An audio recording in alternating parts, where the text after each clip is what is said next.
Bellator Nation, follow us across a large array of digital platforms and stay up to date on everything you need to know. Like us on the Bellator Facebook page and see exclusive videos. Follow us and get instant updates on Twitter at Bellator MMA and get a chance to have your tweet live on the broadcast. See amazing pictures on Instagram at Bellator MMA. Join Bellator Nation today. It's a battle of unbeatens with the belt on the line. Bellator flyweight world champion Nikay Macfarlane. She is a killer. Takes on 10-0 Juliana Velasquez. Live and free, Bellator MMA on CBS Sports Network.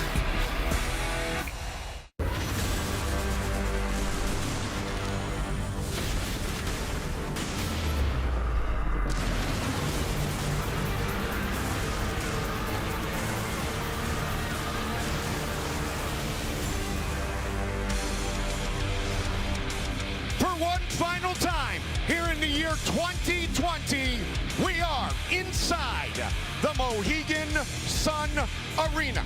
And for the 6th time this calendar year, a Bellator belt is on the line. Our main event of the evening is a flyweight title fight between the only woman to ever hold that belt, the Hawaiian, Nikay Macfarlane, unbeaten in her professional career.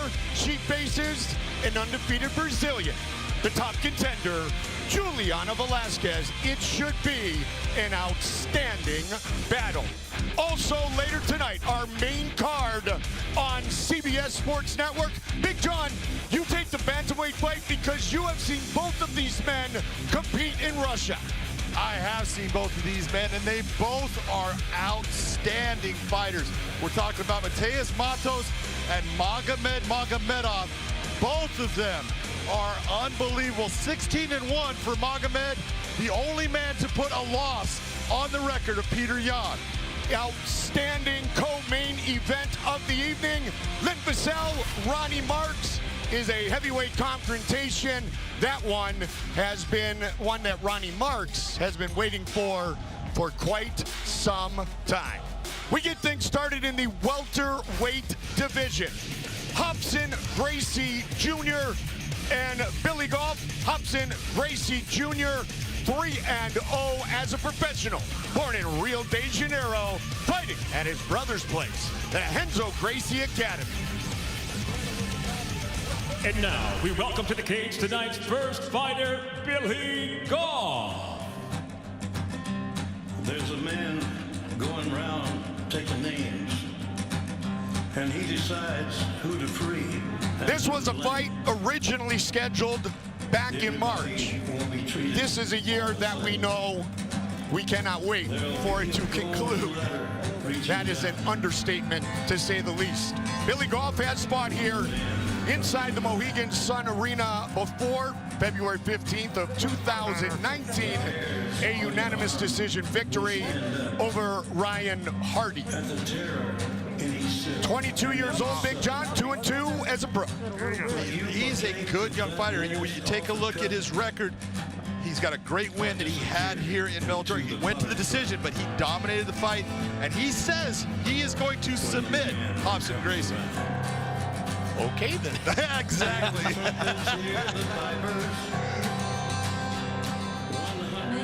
And now, his opponent.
Grandmaster, 85 years old, a 9th degree black belt in Gracie Jiu-Jitsu. Our tale of the tape for this, our first preliminary matchup here tonight inside the Mohegan Sun Arena. Gracie Jr, 31 years old. He has a definitive height and reach advantage. To get things officially underway, here is the voice, Michael C. Williams. Ladies and gentlemen, good evening and welcome to Mohegan Sun Arena as we kick off the Bellator 254 prelims now with 3 5-minute rounds scheduled in the welterweight division. Introducing the blue corner first at 5'10", weighing in 169.8 pounds. His professional record, 2 wins, 2 losses, fighting out of Groton, Connecticut, Billy Goff. And across the cage, his adversary, fighting out of the red corner at 6'3", weighing in 170 pounds even. As a professional, he stands undefeated at 3-0, fighting out of New York, New York, Hobson, Gracie Jr. In charge of the action, your referee, Brian Miner. Brian Miner, our referee for our first fight of the night. Hobson, Gracie Jr, Billy Goff, both men unbeaten inside the Bellator cage. You ready? Billy, you ready? Come on. Here we go. Tonight's fight clock presented by Geico. Gracie, orthodox stance, red gloves. Goff will switch it up, throws the kick. He is in the blue gloves. Pull your brakes on the light. Mira, mantém a distância. Repara que ele quer fugir, tá vendo? Ele quer manter aí, garoto. Finge que vai entrar na perna e mete a direita. Billy Goff coming out with a lot of energy. Josh is coming out hard, pushing Hobson around, pushing him away when he wants. Nice little inside leg kicks also. That's a good idea for Billy Goff. I don't know why he let him back up. Olha a cabeça dele. Presta atenção na cabeça. That's a nice left hand, right hand combination landed by Goff. It came off the slip as well. Quando ele soltar, não pega a perna. Quando ele soltar essa perna, mete a mão. I like Goff's attitude coming into this fight, guys. He said, fights like this one are the reason I do fight. Show me someone that is supposed to beat me, someone who everyone believes has a better skill set, and that makes you train harder and get better. In other words, being the underdog is okay. Well, one of the best things is if you're gonna fight, to be excited about who you're gonna face only gets you more mentally prepared, physically prepared. It makes you do the things that sometimes you will let slack if you're not in that position where you're excited about who you're gonna be going up against. Yeah, it's always important to feel like you're motivated to fight somebody. That's why a lot of fighters, they want to fight specific people because those fighters motivate them to train harder, to stay focused on their diet, to stay focused on their nutrition and everything else that comes along with your fight camps. Good up kick by Hobson Gracie Jr. And a disciplined kick back by Billy Goff. Well, it was a good up kick, but it wasn't to the face. It was actually to that area just below his neck on his upper chest, which makes it legal no matter if Goff is on the ground or not. Oh, beautiful head kick right That got you excited right there. Hobson Gracie has obviously been working on his striking. Yeah, but right before that, John, he hit him with a nice clean right hand. And then a little, like 10 seconds later, he was able to set up that head kick. And just what you saw with Hobson when he landed those, you saw that about 5 to 8 second period where Billy Goff stopped his offensive deck because he had to collect himself off of those shots. That's what landing clean shots would do with the fight. There is his brother Renzo. He is the youngest brother. Renzo Gracie. Use your up and go great. That left hand snuck in again.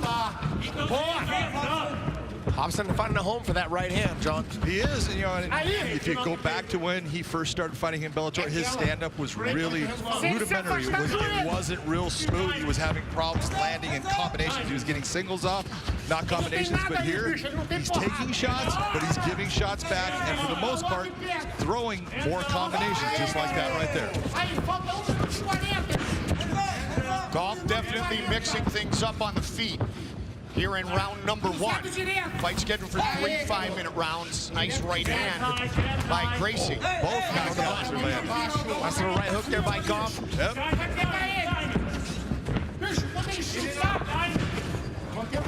Stuffed. That's the second time. That's got to give Billy Goff confidence that multiple times now, Robson Gracie has decided he wants to go for the takedown, and he has not come close. That's a good thing for Billy Goff, and that is frustrating if you're Robson Gracie. Goff connected.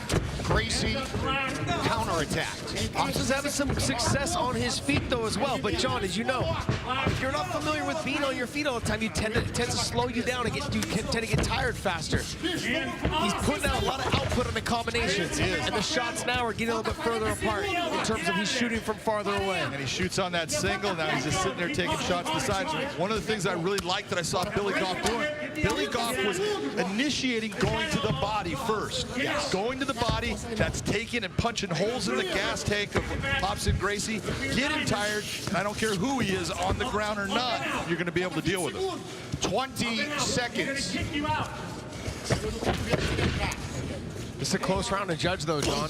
Oh, big elbow. I really don't think so. I think that Billy Goff has won this round. I thought Hobson landed some good shots, but overall, Goff has landed his too, and he's the one that's done more damage.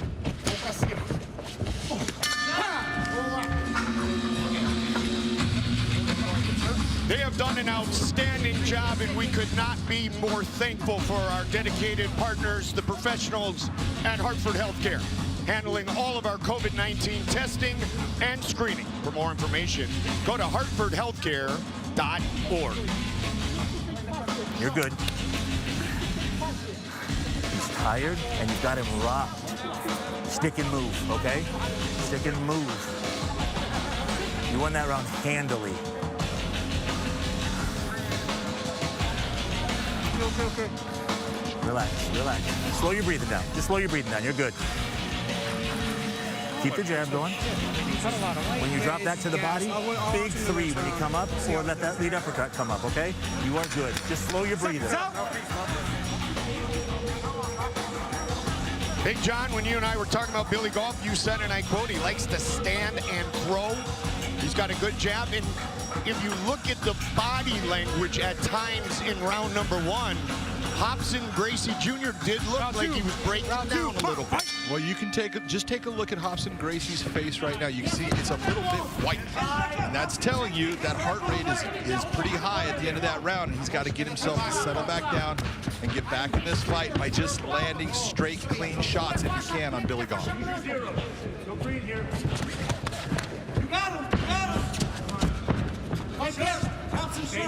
And what you just saw Hobson Gracie try right there, if you're going to get in that clinch and that guy's fighting to score him out of you, always exit it with an offensive maneuver, which you saw him try to do. Beautiful knee on the inside right there by Billy Goff.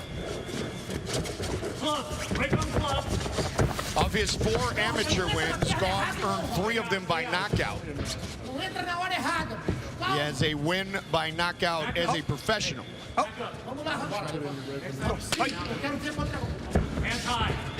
And he's done a good job of making this his type of fight. And the numbers tell you that exactly. You can take a look at the legs right now of Hobson Gracie. Look how he's trying to actually use his skeletal structure to hold his weight and balance instead of muscular, meaning that he's tired. His legs are heavy right now. He's having a hard time just controlling his balance. And the pace that Billy Goff has put on him, Josh, has been very impressive. Yeah, it's not even the pace, though, he's mixing it up, so Hobson has no idea where the combination's coming from. You saw right there. Big one. Threw the big right hand, then came back with the elbow, and then he got to the legs chopping earlier in the combination.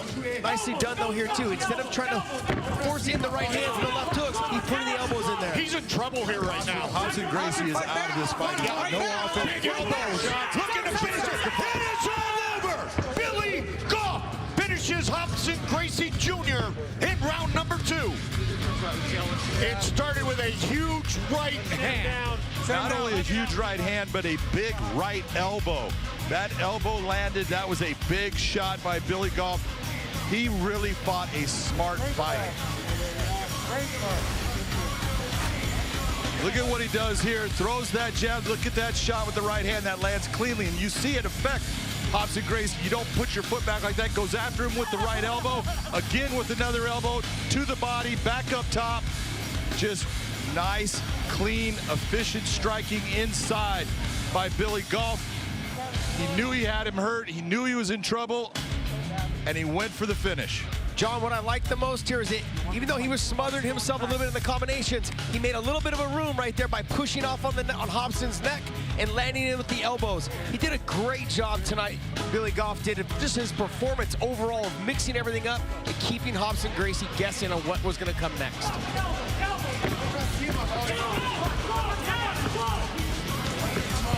Hobson, fight back! Fight back! Just vicious elbows at the end. And Brian Miner with a good stoppage. Billy Goff was honored to fight a Gracie, and now he can say he has defeated Hobson Gracie Jr. Moves to 2-0 inside the Bellator cage. How nice is that, though, Goldie, to get your second win in the Bellator cage against a Gracie, and come out here and he had a great performance in the first round as well. John and I were talking back and forth between the round, and I said it was a close round, and Billy Goff had won it. But if you're looking at some of these punch stats, you have strikes that landed, 21 by Hobson, and you've got 55 by Billy Goff. Punches landed cleanly, 39-12, 39 by Billy Goff. Kicks landed, 11 by Billy Goff. That lets you know that he was mixing it all up. Look how many takedowns Hobson didn't get. All of them. He didn't get one takedown in this whole transition of the first and the second round. Great performance by Billy Goff tonight. Billy Goff said, this fight is a perfect example of an opportunity to take full advantage and show everyone, including myself, that I am right where I am supposed to be. To make it official, here is Michael C. Williams.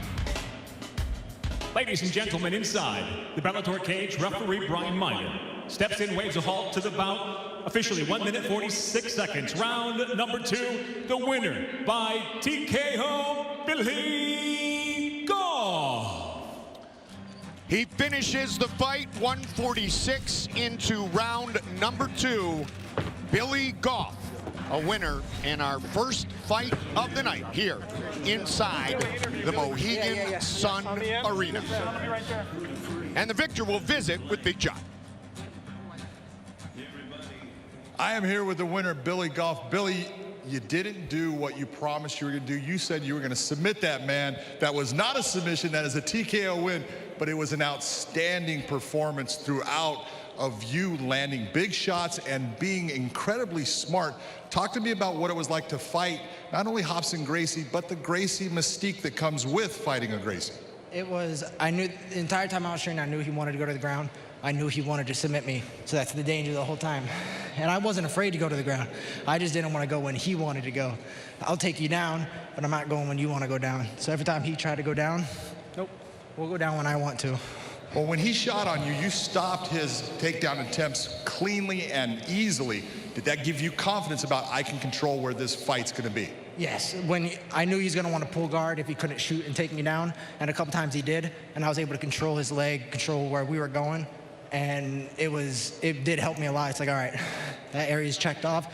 I know I can handle myself there. One of the things that we saw you doing is you were going to the body pretty early in the fight and continuously going after it and then bringing the shots up. Was that your game plan?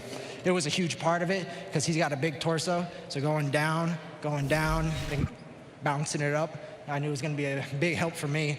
Plus, it just takes your gas away, so. It definitely took his gas away. That was a beautiful performance. Congratulations. I look forward to seeing you again. Back to you, Goldie.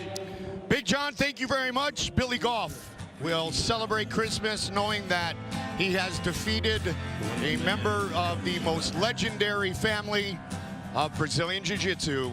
He defeats Hobson Gracie Jr. at 146 of round number 2. Congratulations to Billy Goff. Will you partake of that last autocut or disappear to the box?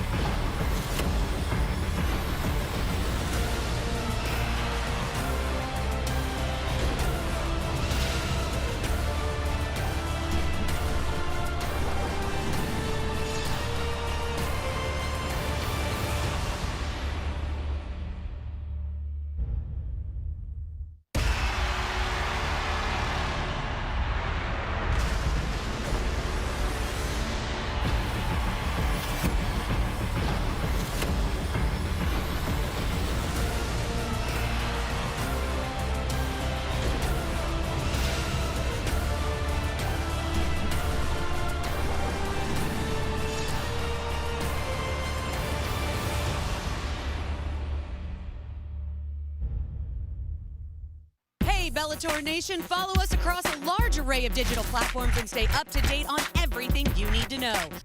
Like us on the Bellator Facebook page and see exclusive videos.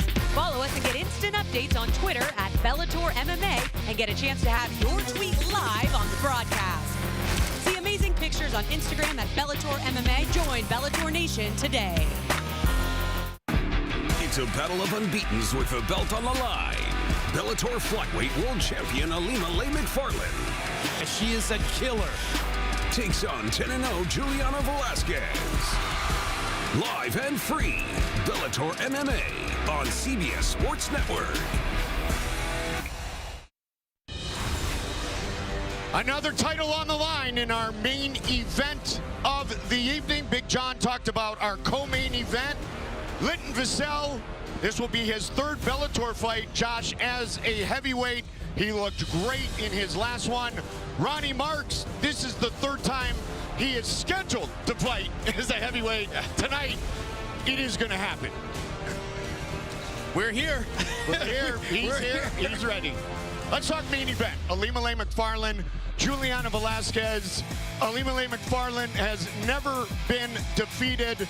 She can set a record tonight with a 5th title defense, and she has said, and the world knows, Josh, this is the biggest test of her professional career in the Brazilian Velasquez.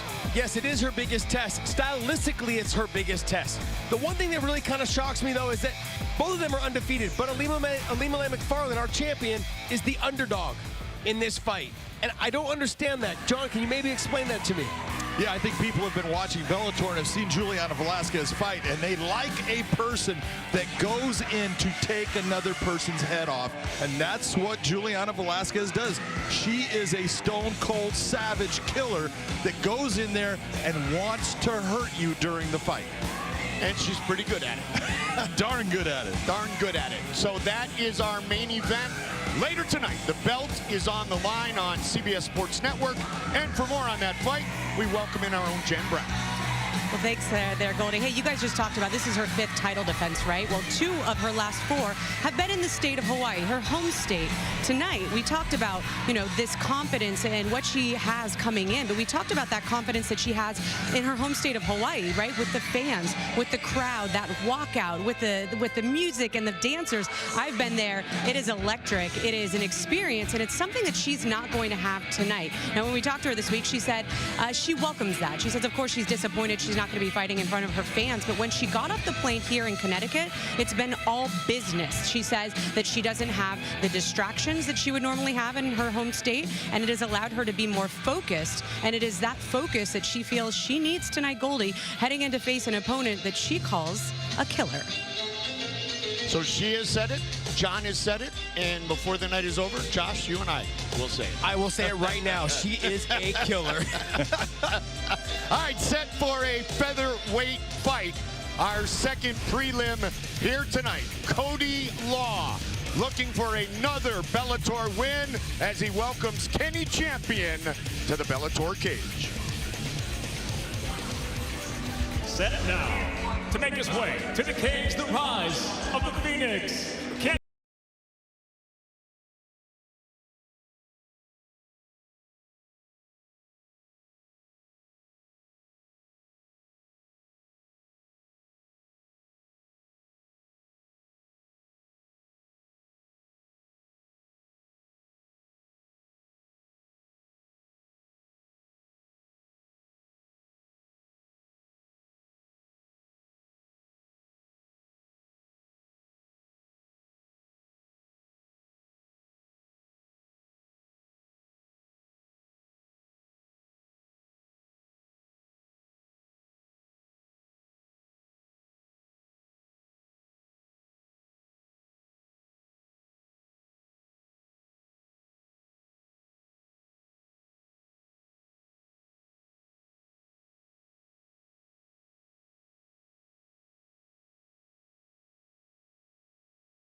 And ready now to make his way, Cody Law.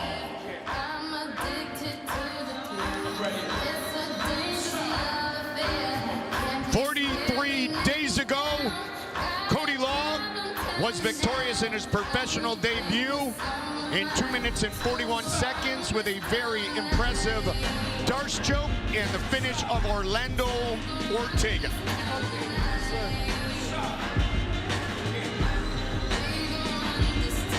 This right here is Cody Law's world on the ground. This guy's been wrestling his entire life. And if you talk to anybody at ATT, they will tell you this guy is the future of the sport. He is good everywhere. His boxing is super solid. His ground game is good. His wrestling is fantastic. Wrestled at Penn State, then won a Division II national championship at the University of Pittsburgh, Johnstown. He has worked extensively at the Mat Factory with the Hall of Famer from Pitt, Johnstown, Isaac Greeley, and now at American Top Team with Mike Brown, Anderson Frunke, and that great crew. They've got some good wrestlers out of Penn State. Yeah, just a couple. Just a couple. Our tail of the tape for this featherweight fight. Yes, I said it earlier, John, Kenny Champion, 41 years old. Yeah, he obviously started in this sport late, as some of the greats have. I'm not saying that, you know, it's the same, but 41 years of age, but he is young when you watch him fight. He's fast, and he's very effective in the fight, so it's going to be interesting to watch. Which is why he has finished both fights by knockout very quickly. Here's Michael C. Williams. For those joining us tonight at CBSSports.com, we welcome you to Mohegan Sun as the prelims roll on now with 3 5-minute rounds in the featherweight division. Introducing the blue corner at 5'8", weighing in 144.7 pounds. His professional record: 2 wins, no losses, fighting out of Hartford, Connecticut, Kenny, rise of the Phoenix Champion. And across the cage, his adversary, fighting out of the red corner at 5'9", weighing in 145 pounds even as a professional. He stands at 1-0, fighting out of Pittsburgh, Pennsylvania, introducing Cody Law.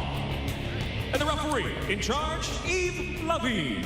Yves Levine, our referee for this featherweight fight. Stay in your corner, please. Cody Law, Good. Kenny Champion. Are you ready, sir? Ready? Fight! We are underway. Tonight's fight clock presented by Geico. Cody Law in the red gloves, Kenny Champion in the blue gloves. Both come out ready to trade. Nice jab.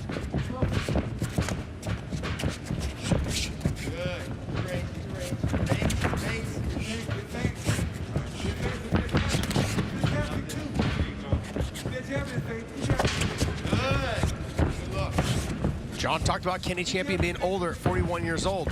But the benefit of that, though, is that he's already done everything he was supposed to do as a kid, being younger. And now he's probably more focused and more driven to train every single day, follow up on his nutrition, hit his strength and conditioning. He's probably someone who's extremely focused on trying to be good at this sport. He just landed a good right hand on Cody Law there. I hope I can be in that type of shape and condition when I turn 41, John. Yeah, you can talk about turning 41. Never. Never again. Never again. Yeah, exactly. I did a decade or so ago. That was a nice switch of stance by Cody Law. And Josh, I've seen Kenny Champion work with his feet in a clever way as well early. Yeah, he switched his stance a couple times, hit with the opposite side jab. He's doing a great job of mixing right there. He just did it again. He stepped back with the lead leg and then threw the right hand off of it. Nicely done. You see him switch his stance with that, so it changes what that impact's going to be with whatever tool he's going to throw, be it the left hand or the right hand. Well, whatever Cody Law is trying to attack, he's got to readjust mid-attack when someone changes the stance like that.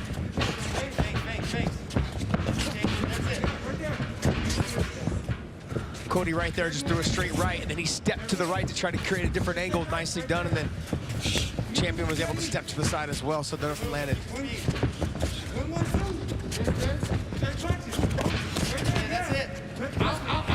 Representing his fight team, the Golden Falcon, Champion Hartford. He got hit with a good shot there by Cody Law. Cody knows that he hurt him. He might have hurt him, but Champion was still able to switch stance and hit the right hook. It doesn't mean that he's out of it, but We're halfway. you take a look at the pace that they're at right now. This is a high amplitude pace. They are really going after each other. The question is, can they hold that pace, or which guy's going to fall off first? This is what you expect from 145-pounders, John. this is the pace you expect from the small guys. We're not talking heavyweights here, buddy. This is what they do. Oh, that was a clean, straight right hand by Cody Law. Champions found himself flat-footed, standing straight up, and then Law was able to step right in. This will be the difference right here.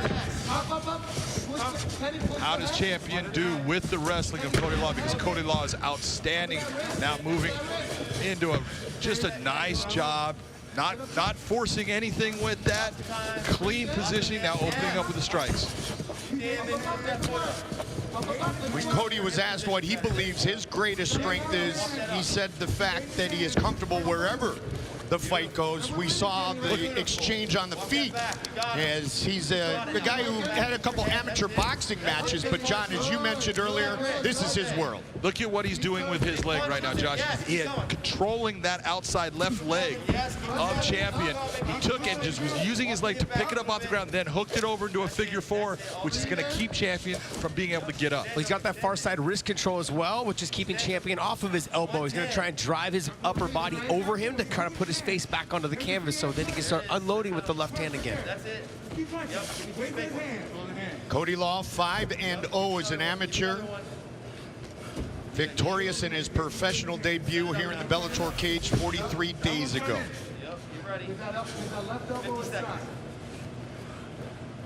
You talked about Cody Law being comfortable everywhere, and I got to tell you how important it is to feel relaxed knowing you don't care where the fight goes. There were several times when I was fighting and where I just felt like it didn't matter where the fight went. I felt comfortable, and there's such a stress relief. Training with guys like King Mo Lawal, who's in his corner right now, you can hear and listen into him. Yes. Under. Good ground and pound. Finding openings to score against Kenny Champion. Cody doing a great job since this fight hit the canvas. Keep on him. Keep weight on him. Good pressure. One more, yes. Wow, big shot. Nice. Come up. Break!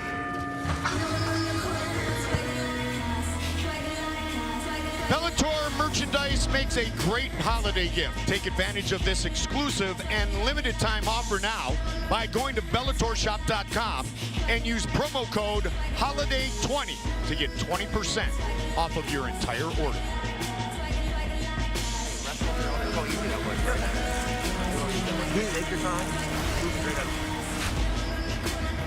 This is when you saw Cody Law go to that takedown. Nice job of getting his hand behind the knee, gets the double leg. But watch what he does with his leg. Oh, goes off, but you see he's got that leg trapped and then coming up under the arm. It's always the punches that you don't see that hurt you the most, Josh. And when it comes up under your arm, you're never going to be able to see it. Well, the way he's controlling, figure fouring that leg and then controlling the far side wrist control, there's nowhere for champion to turn left or right because he's locked down in one position.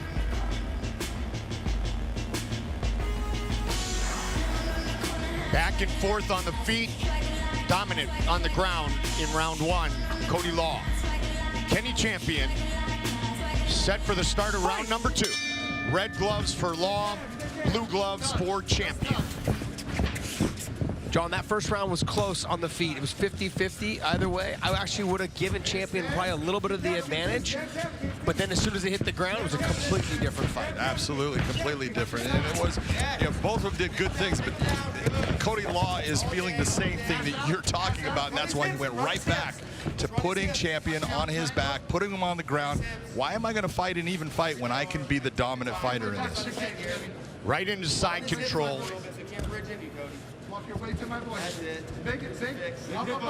Looking to advance his position. Champion needs to be very careful of getting that arm crossed. He's trying to frame up on the head, but now he's in a position where if you get that arm too far across, Josh, you know you're going to end up getting choked. You're going to end up getting stuck there as well. That's the worst part. What he needs to do, though, Champion needs to do is try to hip out to create more space to get his right knee in between them to create, like we call that, a distance finder. Put that knee in between them so he can kind of kick him back and make space. Pass, Cody. There it is, that's it. Looking to pin that arm, Kenny. Right now, Cody Law is in the position that guys that come from a wrestling background just love. Half guard is a wrestler's position. He can pinch down on that leg, keep his opponent's hips onto the ground, and just open up with big shots, little elbow shots, punches, and just systematically break your opponent down. You got the underhook, you got the underhook. Look at the numbers thus far. Cody Law did a ton of damage, landed a bunch of those strikes in the latter part of round one when he had Kenny Champion on his back. And right now with what you're seeing, Kenny Champion doesn't have the technical skill to understand how to get himself up off of the ground with someone like Cody Law on top of him. In addition to the great training partners in South Florida at the Mat Factory, Dalton Rasta, one of Cody Law's training partners. And as you guys both talked about, high praise from the leaders at American Top Team. 25 years old, born in Somerset, Pennsylvania, outside of Pittsburgh.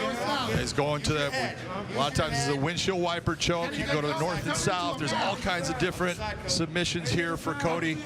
Just a question, he's got his arms set. Nice, heavy pressure on top. Take your time. Go back to it. He couldn't get the arm to go across the neck. It was too much above his head, so he went right back to the side control position. Smart. Threw a nice elbow, too. But John, to talk about how the second round started by Cody Law getting the takedown, he made it look easy. But what it was is what he did in the first round that set it all up.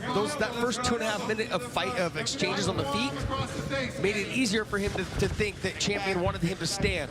So then the two of them, when they got into this exchange in the very beginning of the second round, it made it easier for him to get to the takedown. Well, when the round ended, I actually showed you. You watched Champion get up and walk. He actually stumbled back to his corner, which is telling you he was tired, his legs are dead. And when your legs are dead, it's very hard to stop someone who can wrestle the way that Cody Law. He might have still been rocked from some of those last 3 shots at the end of the first round. He might have been rocked. Well, he's getting rocked right now because those punches are landing again. Cody Law is finding the openings, and he may finish it right here, right now.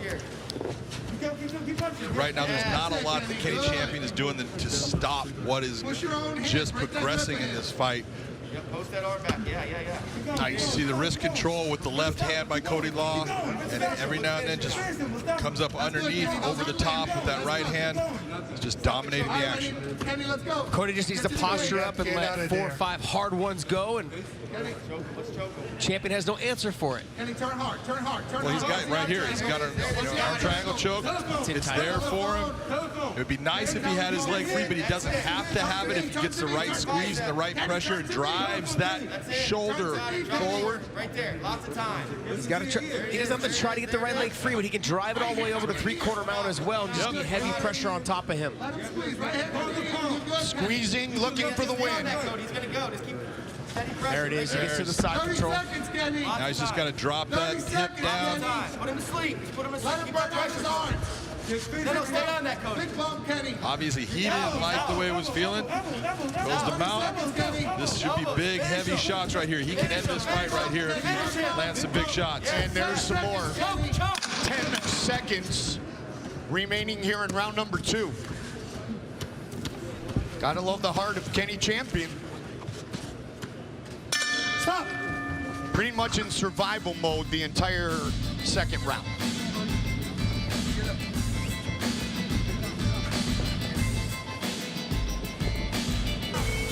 Saturday right here, December 12th, live on Showtime. Undefeated Chris Colbert faces hard-hitting 26-year-old Jaime Arboleda in a matchup of top 5 ranked super featherweight fighters. That is Saturday, December 12th, live on Showtime.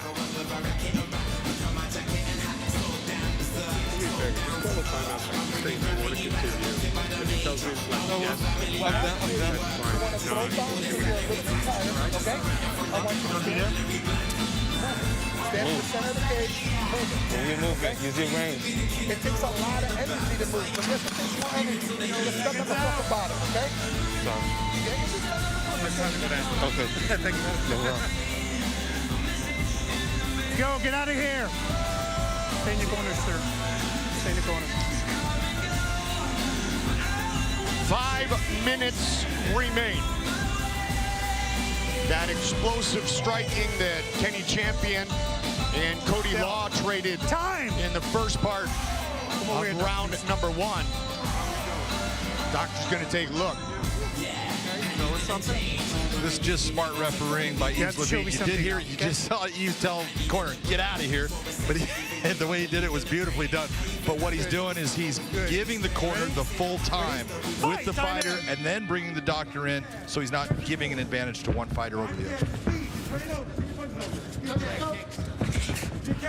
You're going to look for Cody Law to go right back to the wrestling, John. If he was smart, he'd just jump in with a couple big shots in the exchange to make Champion feel like he's going to stand and go right into the takedown again.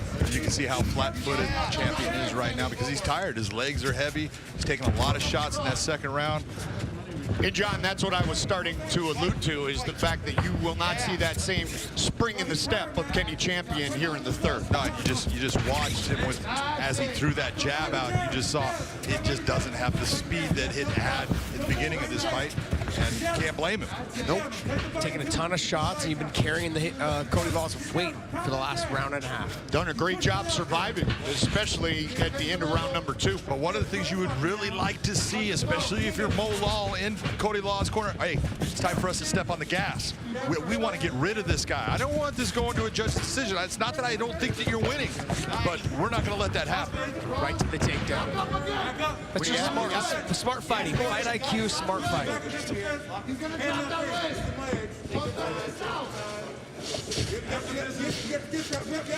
Got that far side wrist control. If he drives that left knee up and over to hold over his hip, keep his hips down so he can't move and squirm around, he can posture up and lay some heavy leather. Well, there's no way that right now that Kenny Champion can get his right arm free. You can see he's got control of it at the forearm. It's locked into his side. Kenny's trying to reach across with his left arm to block the shots when you see Cody Law opening up. He is landing at a very high percentage.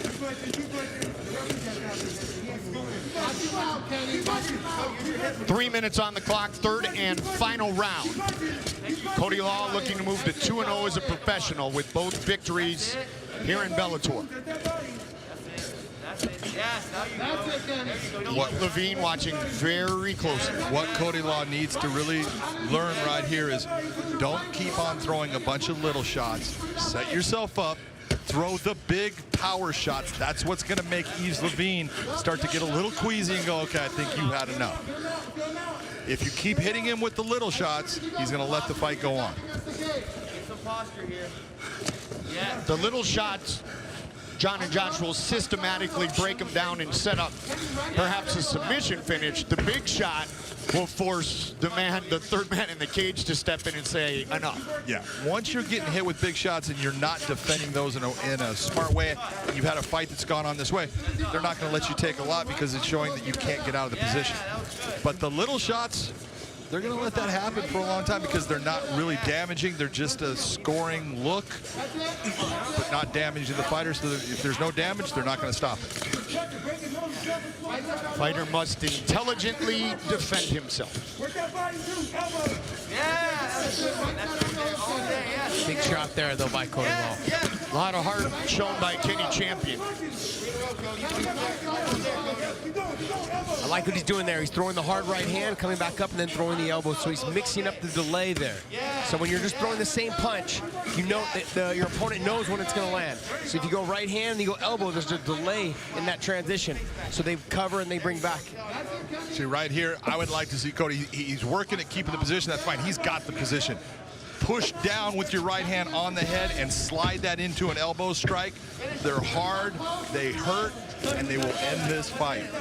81-1 strike advantage for Cody Law in the last 9 minutes.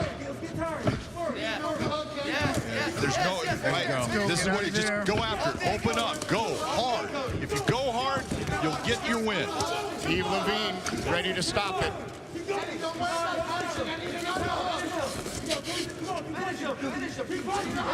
Well, Cody Law is having a hard time with his champion's got wrist control, so he's not getting the type of leather he needs to throw down on him.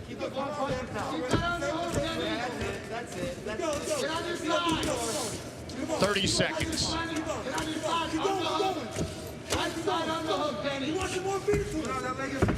Kenny Champion's got some serious heart. Well, he's tough. There's no quitting. It is all over.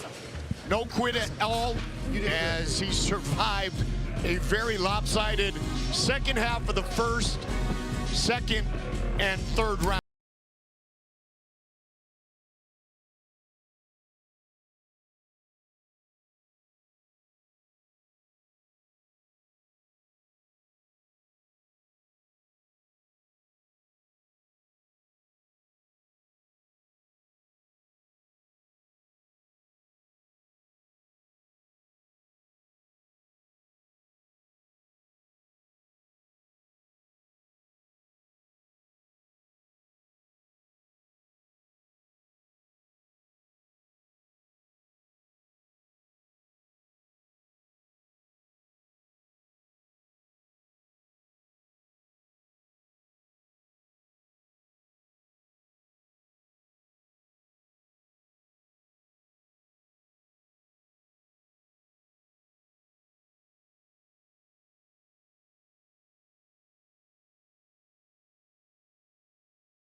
Inside the Bellator cage, it comes to an end officially. 4 minutes, 44 seconds. Round number 3, the winner by TKO, Cody Law. Cody Law finishes the fight with 16 seconds on the clock. And he will visit with Big John. I'm here with the winner, Cody Law. Cody, that was a tough fight. Let's talk about the first round because you guys were going back and forth in the stand-up until you finally decided, I'm going back to my wrestling days. I'm going to take you to the ground. and there was a complete shift in the momentum of the fight. Yeah, I mean, I wanted to stand and improve on my feet, but a little bit sloppy tonight. Takedowns were there easy all night, so why not? You know, I got some experience. I won the first round finish. I got almost 3 rounds of experience, so. How important is it to you to get those 3 rounds of experience? Because you went in here with a guy that you were dominating the action when it was on the ground, no doubt about it. Yeah. But he was tough, and he wouldn't give up. He wouldn't just fold. He was not going to give in to you. What was going through your head? Yeah, I mean, he hung in there. He was tough. It's good for me because in practice, take a guy down like that, I can't unload. That's a different kind of tired in your arms. When you're unloading every shot, elbows, punches, posturing. So it was good for me. I felt that. I need it. Your coach, Mo Law, is telling you, I want you to go back and take him down, put him back in the same positions. Yeah. How important it is to have that wrestling base that you brought into your MMA career? That's number one, right? I control where the fight goes. If I want to keep it standing and strike, that's my choice. If I want to take it to the ground, my choice. Well, I'll tell you, congratulations. That was a beautiful performance. You got the finish right at the end. 2-0. Keep going. Back to you, Mike. Big John, thank you very much. Cody Law echoing our sentiments about the experience, a learning opportunity. He will build on this and a good way to end 2020, Josh. Every second you can get in that cage is just more experience for the future when you get to the level of opponents of getting closer to that title shot. And he got it tonight. That's good for him. I'm glad. No question about it. Don't forget, fight fans, you can catch up on all of the previous confrontations 24/7 on our Pluto TV channel, available now on your favorite devices. Look for us in the sports category and check out youtube.com/Bellator MMA for replays, watch-alongs, exclusive content, of course, as of right now, live preliminary action. Like and subscribe today. The Bellator MMA library is at your fingertips.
Bellator Nation, follow us across a large array of digital platforms and stay up to date on everything you need to know.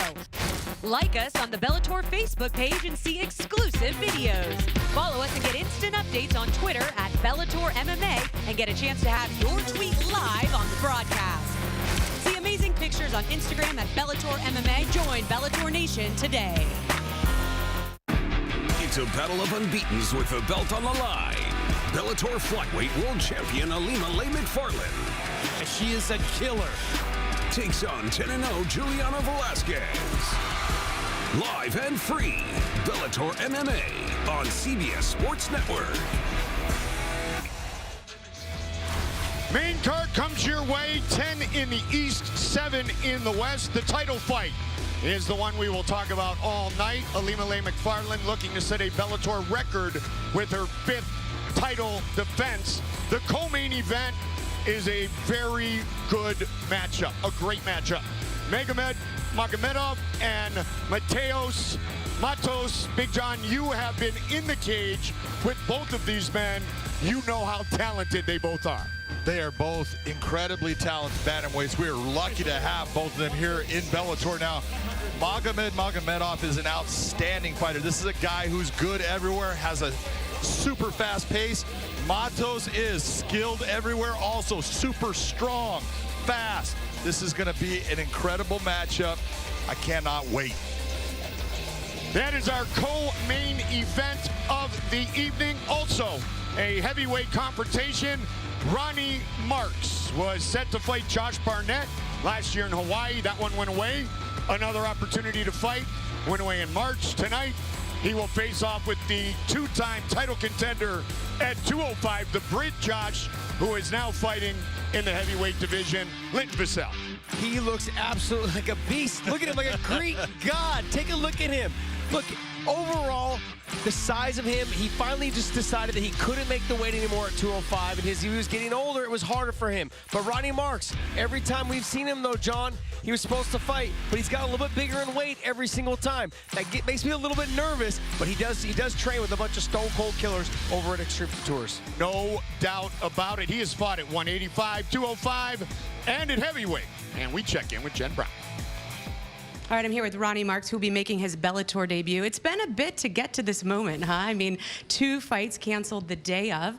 You're here. I'm pretty sure the fight's happening. How does that feel now to be able to make that walk? I feel great. I can't wait to step inside the cage, you know, because the first time in Hawaii, I start to warm up, everything, and the fight is canceled, but I can't wait to step inside the cage. Let's talk about your opponents. They've really set you up with veterans out of the gate here. Obviously, the first 2 didn't happen, Matt Mitrione, Barnett. Now you're facing Linton Vassell. He's a tough opponent. What do you think that says to you about where Bellator feels you fit in the division? Oh, I think he's a tough guy, you know. He challenged for the title twice. I think it's a perfect fight for me. You know, I'm very glad for Bellator to give me this fight, you know, because after I win him, it's a very big step in my career, and especially inside the organization. He is coming off a big win over Karatanov. You're obviously known for your ground game. What's your game plan heading into tonight? I'm walk forward and try to do my best, you know. I train everything. I train striking, I train grapple. I look to the opportunity. The opportunity I'm seeing, I'm gonna take. Whatever's there, you'll take. Yeah. Good luck tonight. We look forward to seeing you finally in the Bellator cage. Ronnie Marks, thank you, Jen Brown. That will be later tonight live on CBS Sports Network as Linton Vassell looks to make it 2 in a row as a heavyweight inside the Bellator cage. We go to Linton's previous weight division now for Grant Neal and Maurice the Hulk Jackson. Grant Neal 4-0, 3 of those wins in Bellator. Jackson set to make his Bellator debut. And now, making his way to the cage, Maurice the Hulk Jackson. There's a lot of fighters around the world, but when I step in that ring, it's only one option, and one option only, and that's to come out the champion. So I show no mercy to the enemy. I destroy it willingly. I step into that octagon as soon as that bell ring. I go into my master mode. Make your head ring, tell me. 36 years old, he will turn 37 on December 19th. Motivated not just for victory, but for the boys, the family, and the youth that he mentors at his home now in Albuquerque and in Chicago. Grew up on the south side of Chicago. He thrives on being a mentor, just as what he said the Harvey Twisters were to him. The whole Maurice Jackson training at Jackson Wink. Impressive 7-2 professional record. Mouthpiece, all set, sir.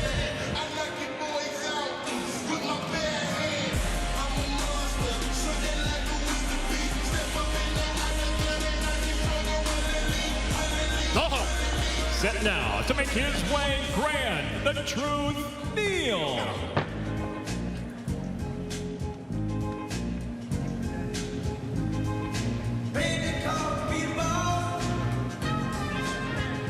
Grant Neal coming out of a very good camp as well. Genesis Training Academy Elevation Fight Team in Denver, Colorado. Amongst his training partners, Nate the Great Marquardt.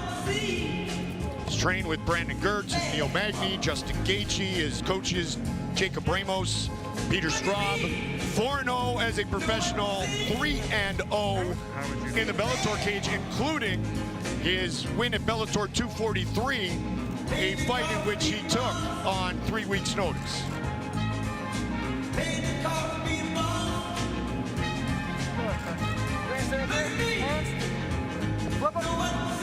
Hold him there, keep him there.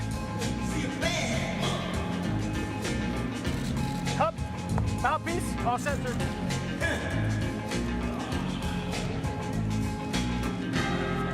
Six 6-0 as an amateur, 4-0 as a professional. He has finished 7 of those combined 10 wins. Our tail of the tape for this light heavyweight fight. Take a look at the weight of Maurice Jackson, 201.3, but look at the reach advantage shot for Grant Neal. Grant Neal's got a big reach advantage, but these guys are built very similar, so it's going to be a fun contest. With the official introductions, Michael C. Williams. And for those logging on live to Bellator's YouTube channel, we welcome you to Bellator 254 here at the prelims. We go now to the light heavyweight division. Set for 3 5-minute rounds, introducing the blue corner. At 5'8", weighing in 201.3 pounds, his professional record, 7 wins, 2 losses. By way of Chicago, he fights out of Albuquerque, New Mexico, Maurice the Hole Jackson. And across the cage, his adversary fighting out of the red corner. At 5'11", weighing in 204.9 pounds, the undefeated professional tonight stands at 4-0. He fights out of Denver, Colorado, presenting Grant the Truth Neal. And the referee, again once in charge, Yves Levine. Yves Levine, our referee for this fight at 205 pounds. Maurice the Hulk Jackson, Grant the Truth Neal. Fight scheduled for 3 5-minute rounds. Here we go. Tonight's fight clock presented by Geico. Grant Neal in the red gloves, the Hulk in the blue gloves. Early attack by the Truth. That is a big time attack. He was hitting him with sledgehammers after going for that takedown. Grant Neal looking like he wants to end this one early. I've had a chance to meet Maurice Jones-Drew, the running back. Grant Neal reminds me of him. They share the same thighs. Jeez, man, just massive hips and thighs. Like, wow.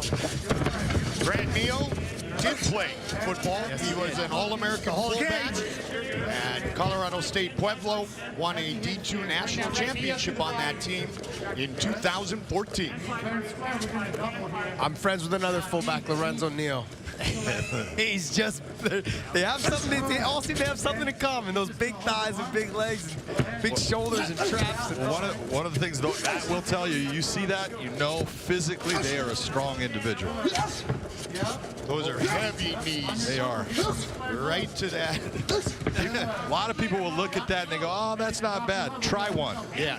Take one to the IT. That one will last for about a month. Remember dead leg in high school? Yeah, there you go.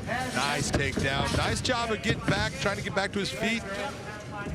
Maurice Jackson working hard here now, but he's got, when you're talking about the guy that's as strong and heavy on top as Grant Neal, that is a lot of weight to move. Yes, sir. Soften him up a little bit. Won 2 titles as an amateur, looking to remain unbeaten as a professional and off to a very good start. Those of you guys listening at home, you guys got to pay attention. You can hear the corners talking. Grant Neal's corner said, loosen him up a little bit because there was nothing going on. So he's right away, like playing a video game, threw some punches. Jackson took advantage of that little bit of space that Neal let up. Yeah, Neal made a mistake in getting a little too high, didn't get his hooks in. That's what will happen. You get high on someone and they realize that they're going to be able to move that weight to where you're going over the top. You can't stop it if you don't have your hooks. Yeah, if you don't understand what we're talking about by when he got high, his hips got high up onto his back, almost up towards his shoulders, so that it made it easier for his opponent to drop him off the top. Oh, beautiful lateral changeup by Maurice Jackson. All right, back to your move. Southpaw Jackson in the blue gloves, Grant Neal in the red gloves.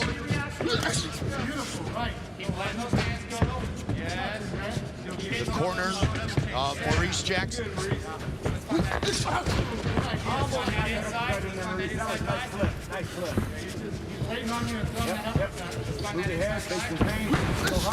Nice job, Maurice.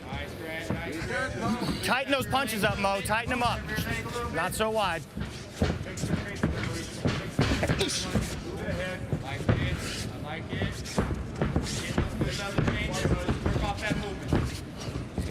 just resting up for a big shot. He's going to get to the fence again.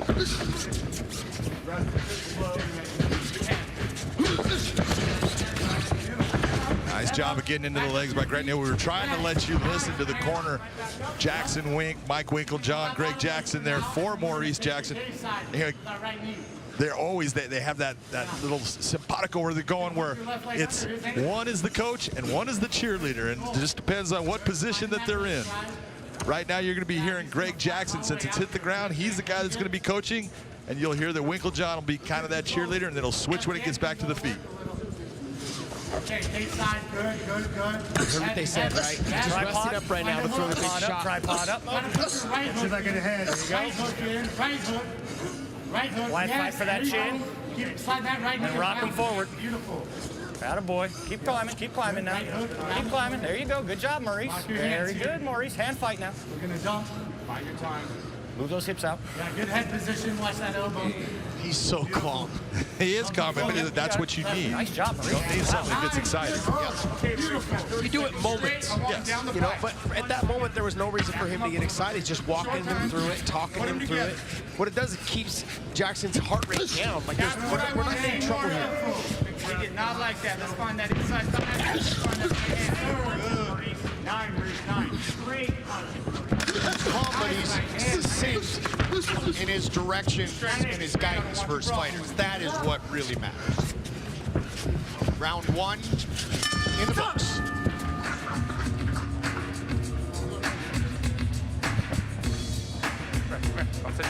Sit down. Hey, that was a beautiful first round. That was a beautiful softening up of an opponent right there, okay?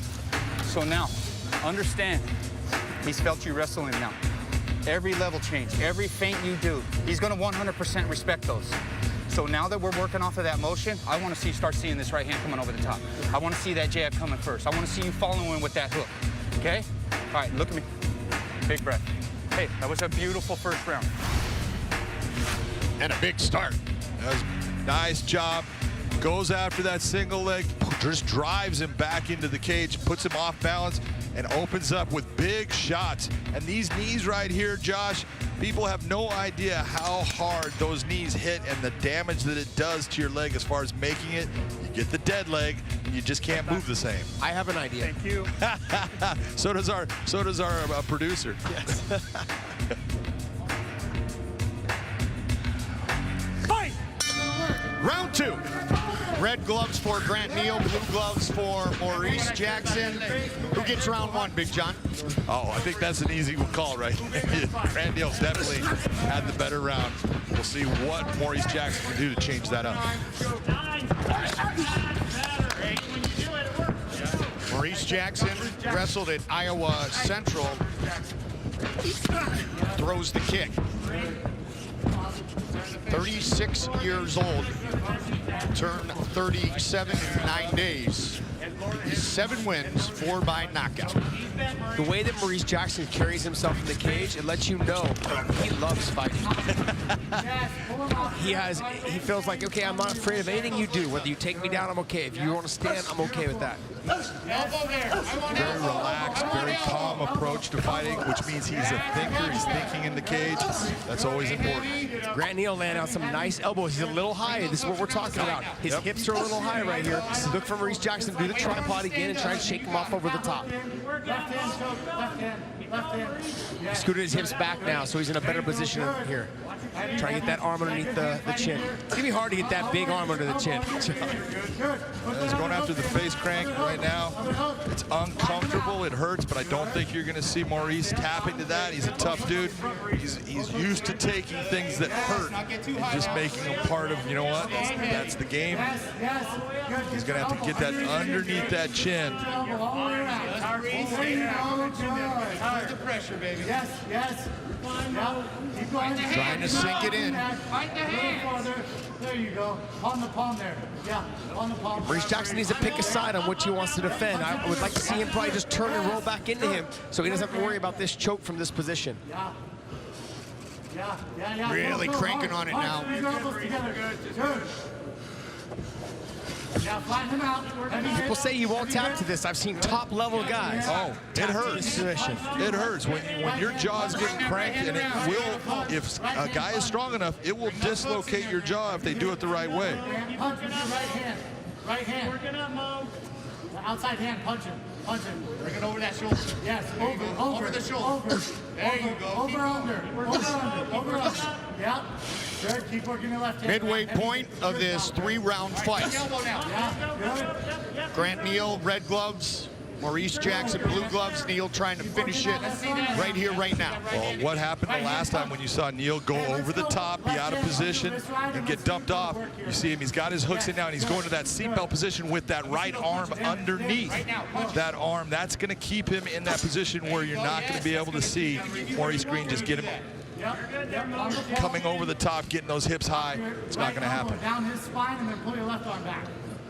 Punch it around again. Good. Punch. Again. Punch. This is a good learning moment for everyone at home. You guys can hear the corners yelling in, so we don't even need to go to the corners. Just listen to the advice and watch the fighters take advantage of listening, being able to hear their corners' advice. Beautiful.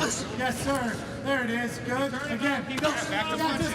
Just go. Punch it back in the head. Yes. He's got nothing on there, Mo. Keep that chin there. You got a minute 30. Left hand choking. You got a minute 30. Heavy hits. Reach down and clear those legs out, Mo. Grant Neal's corner. Good. Flatten him out. You're good, Reese. Out. That chin in. Clear those legs out, Mo. Good. Nice. There You hear the corner saying he's out, ref? Yes. That's where cheaters. That's where corners cheat. He's definitely not out there trying to get him to Now he's under the chin. Yep. Now it's tight. You see that? He's now starting to have a problem with it.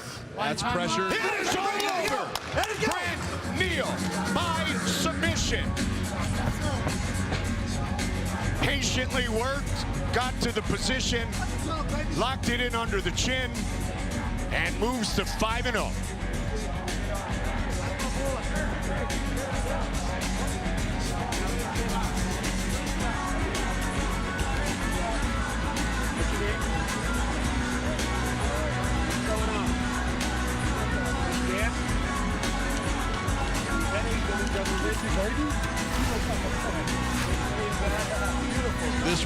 This fight really went with the wrestling of Grant Neal. When he was able to institute that wrestling, putting Maurice Jackson on his back, he was just a dominant fighter in getting good positions, putting in some strikes that open things up, and then finally working towards this rear naked choke. Gets that choke in place. It's tight. Eventually, there's nothing you can do. You're either gonna tap, and it's a lot of this choke right here. You know, this is not the locked in rear naked choke. This is what we will talk about. Now he goes to the lock off of it. Palm to palm, switches it up to that lock. That's when he gets enough of that squeeze to get that tap. Let me be your first fighter. Let's go fishing. I just caught me a big one. That was good. I just caught me a big one. I like that.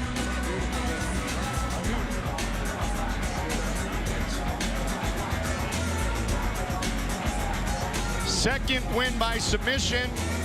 Second submission victory by rear naked choke.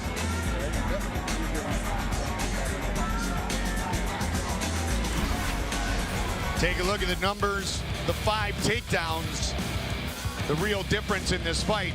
Obviously the strikes went the way of Neal, but once he got it to the ground, Josh, he was able to implement his game. What it is, though, is using your strikes to set up the takedowns. Yep. And Neal is doing that and putting it all together, and that's what made Maurice Jackson have to respect the takedown. He just wasn't able to stop it. Michael C. Williams with the officials. Ladies and gentlemen, the tap comes by way of a rear naked choke officially. 3 minutes, 59 seconds, round number 2. The winner by submission, still undefeated, the truth, Grant Neal. Grant Neal, the truth, 4 of his 5 wins, coming here in Bellator, another submission victory, and an opportunity to visit with Big John.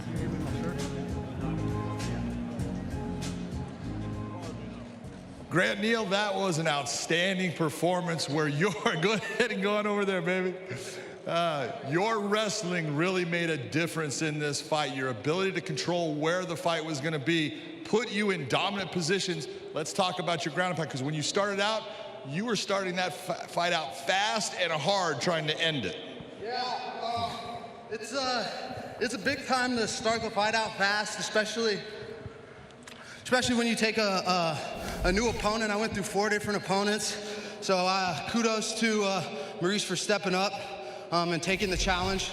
It takes a lot to get in there, and I feel that I'm one of the best in the division. I'm still growing. I'm excited for what's to come, but I'm just slowly piecing everything together.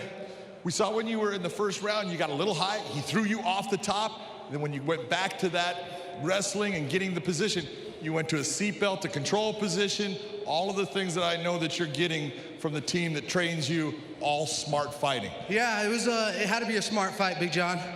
He took the fight 8 days notice. I found out a new opponent 8 days, so definitely just fighting smart. Working on the things that we've been doing in camp, really implementing the stuff we've been working on, listening to the best coaches in the game. Well, the last thing I heard is you put that Bass Pro Shop on and said, I caught a big one. Oh, yeah. What do you mean by that? I want to be the first sponsored athlete, MMA athlete by Bass Pro. I love the outdoors, I love to hunt, and I love to fish. So Bass Pro, I just caught a big one, put me on. I couldn't think of anyone better. Congratulations, that was a beautiful performance. Back to you, Goldie. Big John, and congratulations to Grant the Truth Neal. He remains unbeaten in his professional career. Winner by submission at 3:59 of round number 2. When you think of submissions, you think of our champion, Ilima-Lei Macfarlane, who will look to defend her belt for the 5th time later tonight. And here is Coach Charleston.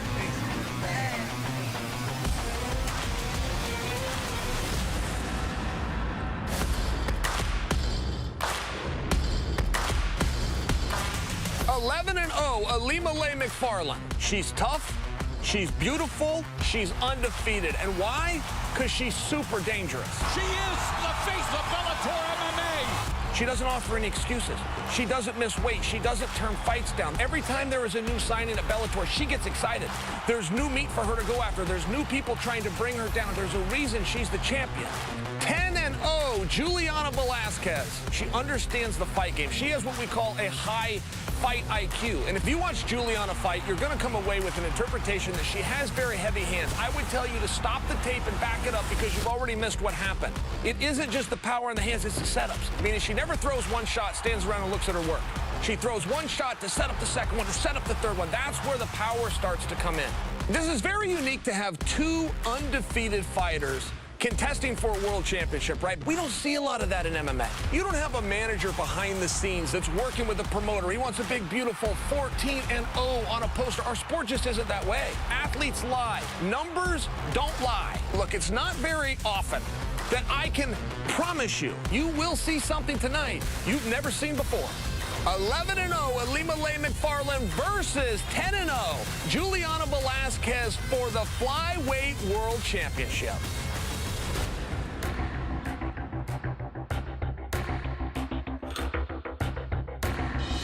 It will be our 6th title fight of 2020, our 5th since returning in late July, and it will be a historic 5th title defense if Ilima-Lei Macfarlane can defeat unbeaten Juliana Velasquez later tonight on CBS Sports Network in our main event of the evening. Ilima-Lei knows a little something about jiu-jitsu. She's extremely good on the ground. She's so versed in every area. You see the transition she makes from armbar to triangle. She also is not just good, but here's the thing. A lot of younger jiu-jitsu people are good off of their back. as you see right here.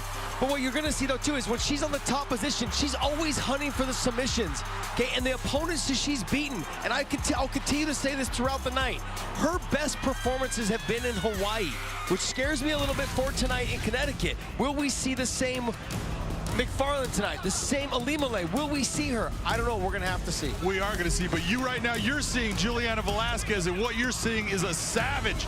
This is someone that goes after her opponents and tries to put them away with every punch. You see her taking out Christina Williams there. Big shot on Bruna Ellen. She goes after the knockout. She loves to stand on her feet and just hurt you. She's dynamic. She's not the fastest athlete, but she, most of the time, gets to the target first with straight shots. She is a dangerous, dangerous fighter. And she, by the way, has fought the last 2 years in Hawaii as well. And I'll join the group. She is a killer. And with more, here's Jen Brown. Well, thanks, Goldie. Tonight, Juliana Velasquez will walk into the Bellator cage for the biggest fight of her career. And if she is successful, she will leave with a perfect record, and as well as, of course, the flyweight world title. And those are a lot of really great motivators. But tonight, there's a little bit of something extra fueling Juliana tonight, okay? Her brother, back in 2016, Rafael Velasquez, unfortunately passed away unexpectedly at the young age of 31. Now, Rafael was her best friend. He was her biggest fan. He was also her greatest supporter. And when we talked to Juliana this week, she says, you know, I know he would have been so proud to know that I am fighting for the world title, to watch me. And although he is not with us anymore, I know, Goldie, my guardian angel, is going to be watching over me tonight. She's dedicating this fight to her brother as well, Goldie. She has a tattoo of her brother on her left arm because she is a southpaw, Jen. Her brother, she said, was amazing. He loved everything that he did, and I'm sure he's taking care of me wherever he is. Juliana Velasquez, Alimale Macfarlane, our main event, later tonight on CBS Sports Network. Our last prelim for you comes in the welterweight division, and it should be a good one. Cameron Lachinoff and Shamil Nikay. And now set to make his way to the cage, Cameron Lachinoff.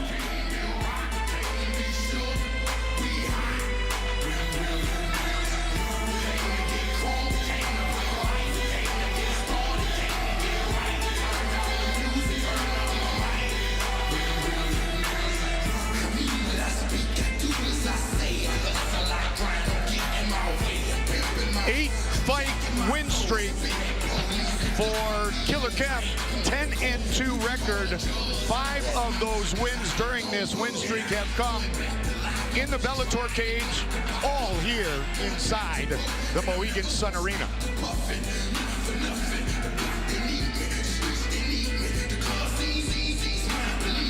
I'll hold it.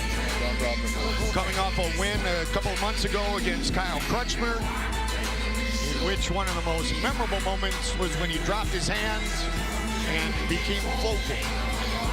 Became crazy is what you're trying to say, Mike, because he put his hands down and said, go ahead, hit me, gets hit and goes, is that it? Yeah, I was setting you up to really tell a story. I mean, it is not a smart way to fight, but it is absolutely entertaining. I loved every second of it. See? Entertaining.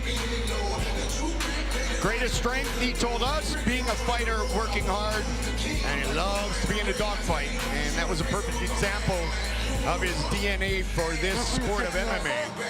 In his last battle here inside the Mohegan Sun Arena against a talented man in Kyle Crutchmer. Well, he may be a little bit crazy, but one thing I can guarantee you is he's talented because he is good everywhere. This guy's got a great submission game. His leg locks can be a problem for anybody. And they're fast. The way he attacks on them is aggressive and fast, and that's what you need for the leg lock attacks.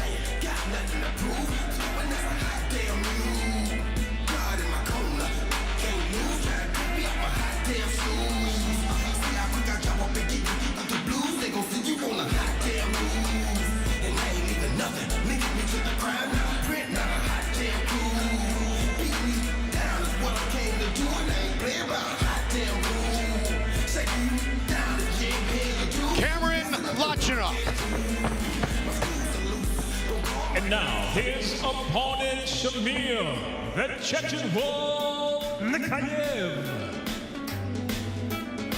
9-0. 1-0 contest for the Chechen Wolf. 25 years old, set to make his Bellator debut.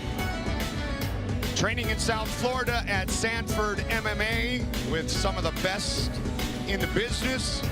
His teammate Lynn Vassell on the main card later tonight. Mike, I can tell you I've been there with Shamil Nikay, and he is a dynamite fighter. Very, very good stand-up game. A lot of angles, creates a lot of different situations, bringing up kicks. He's a good wrestler, just as dynamic in the way that he'll transition into the wrestling game.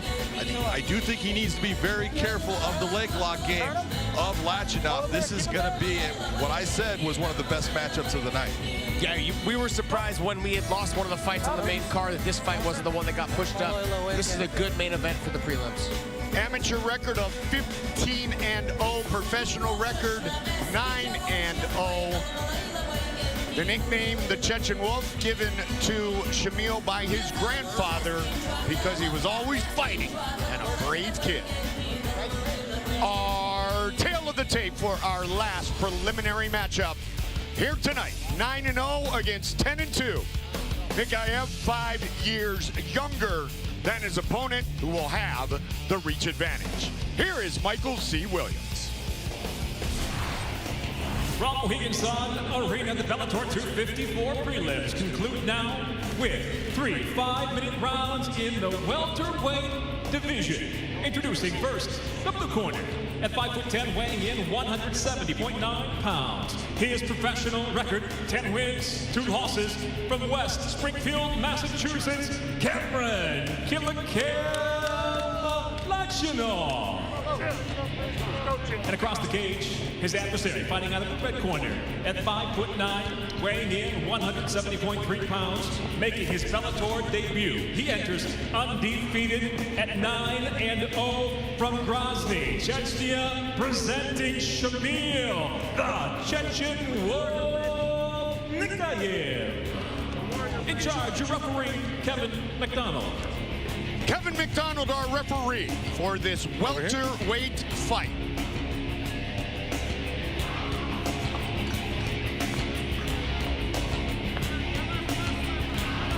Nikay and Lachinoff. Let's go. Here we go. Tonight's fight clock presented by Geico. Red gloves for Nikay, blue gloves for Lachinoff.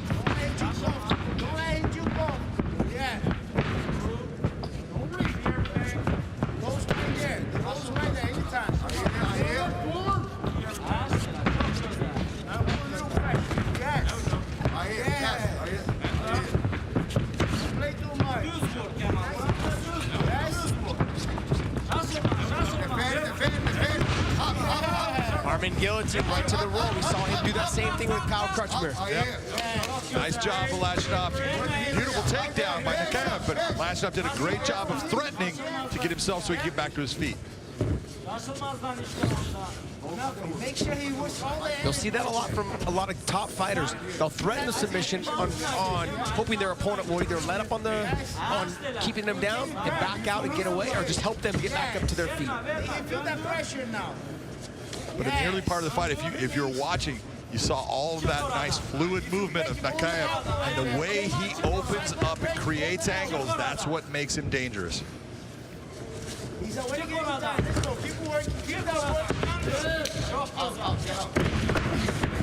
Lachinoff trying to go for that lateral drop, did not work for him.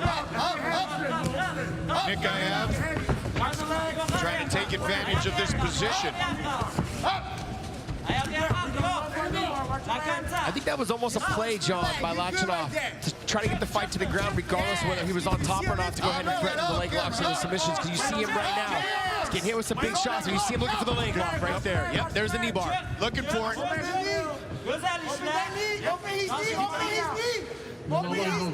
His knee's a little clear, but he can still try to pull him back in and try to hit that reverse heel hook, as you're seeing right here. Good call, Josh. Let's see if he can finish it. Right now, he doesn't have it. In this position, you see there's pressure, but he does not have the actual angle to create that pressure for it to be a submission. Well, he was trying to use it to get on top. He just couldn't get there because the foot was in the way. Good pace early. Bellator debut for Shamil Nikay, and 5-0 inside the Bellator cage on an 8-fight win streak is Cameron Lachinoff. Okay. Cameron, you get out. Come on. Get out. Get on throat. Yes, that's the one. Back on the neck again. Go ahead and slam.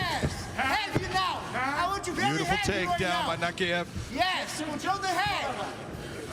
Control the Beautiful head. pass into that half guard. You can see right now, Lachinoff has been working very hard to stay with him, and he's getting a little tired. There's a lot of energy that goes out when you chase submissions. Yeah. So when you missed the arm-in guillotine, but he was able to get back to his feet. He's rolled through for the knee bar, didn't get it. It's a lot of energy spent. The left on the hook. Left. Yes. So he's talking about an 8-fight win streak for Lachinoff. 9-0 with that 1-0 contest for his opponent, the Chechen Wolf. Well, I don't know if you've ever been to Grozny, Chechnya, Mike, but I'll tell you what, there's something about the men that are there. They are all about fighting. That country, their national sport is MMA. That is what they care about, and this is the perfect example. You can see how good, how well-rounded Shamil Nikay is as an MMA artist as far as what he does. He's just phenomenal in transition. And to your point, John, he said, and I quote, "I fight for my people. My people are the biggest motivation for me. Chechens are warriors of a different breed.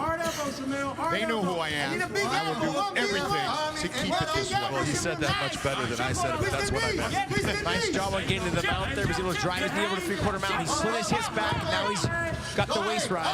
Going back for that roll through for the leg. Worked the first time. Nikay says, it's not going to work the second time.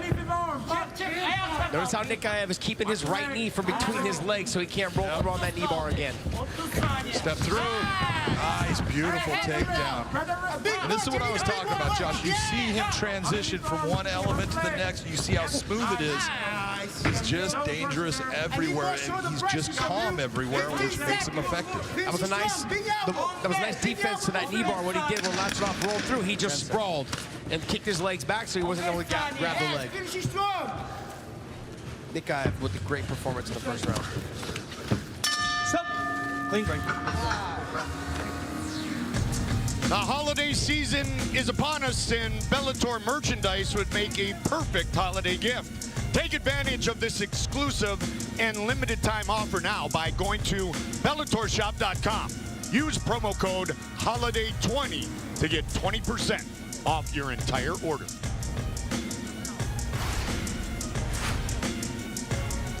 Here's where you see Lachinoff roll through for that knee bar.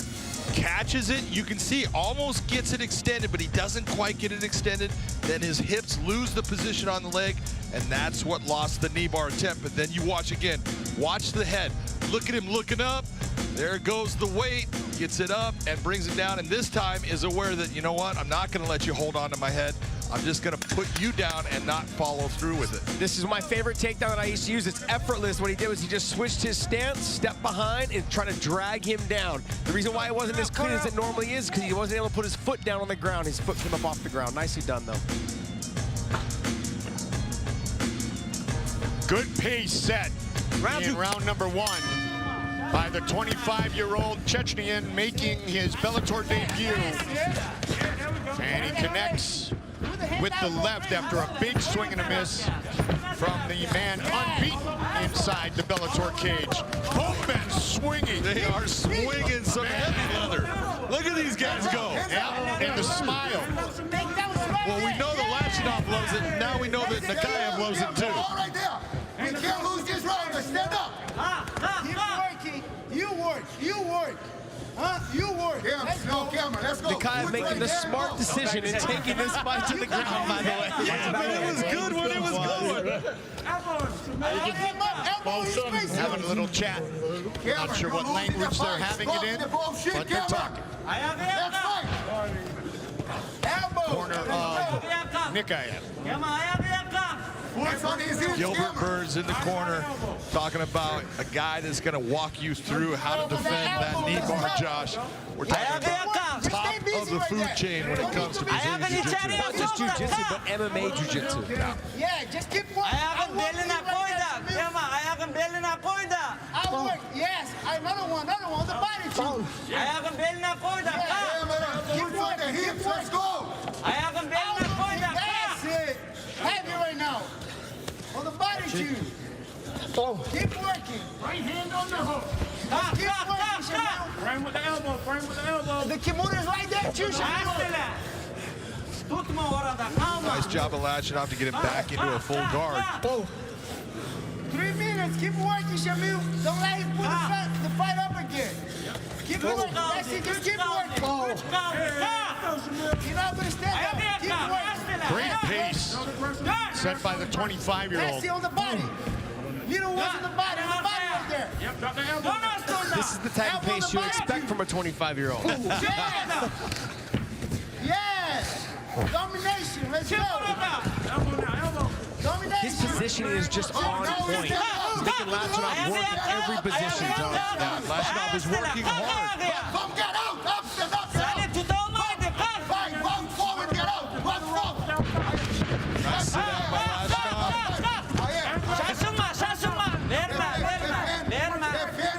On the neck, get out.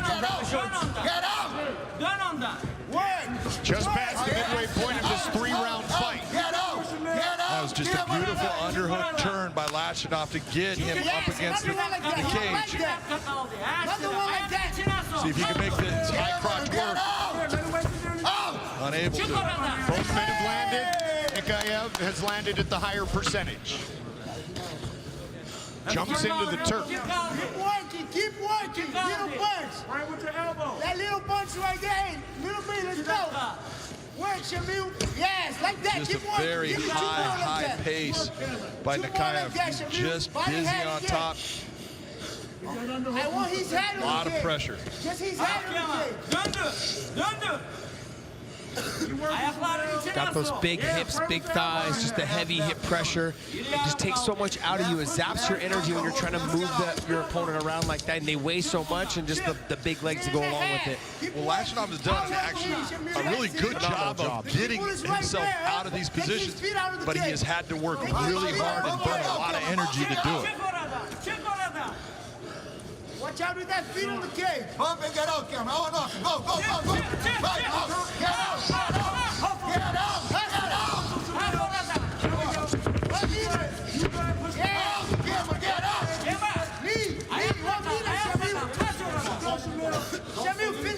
Great battle in the grappling world right now. I just love what both of them are doing, because right now, you look at Lachinoff, he's going after that high crotch again, looking for it, but the energy and output that he has just produced in this fight, now coming back to this position, I'm waiting for it. There he goes.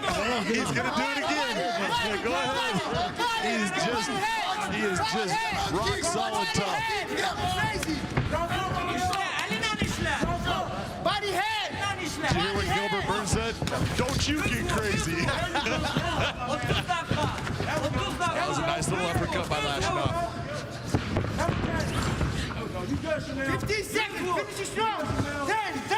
Last turn. Yes. The whole time the guy was smiling at him though when he had put his hands down. Yeah. Let him know I'm not going to be coached into this.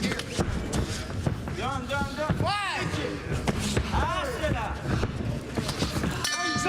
Clean break.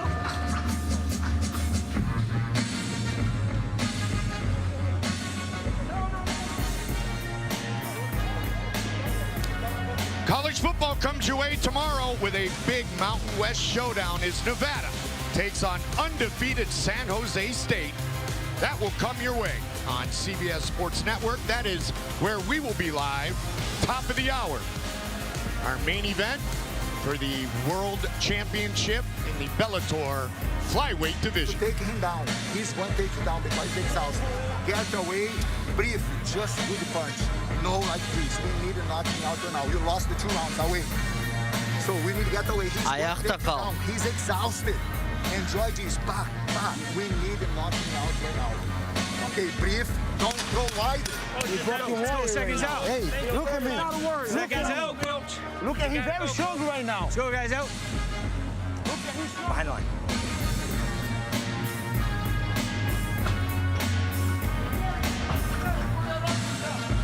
Third and final round.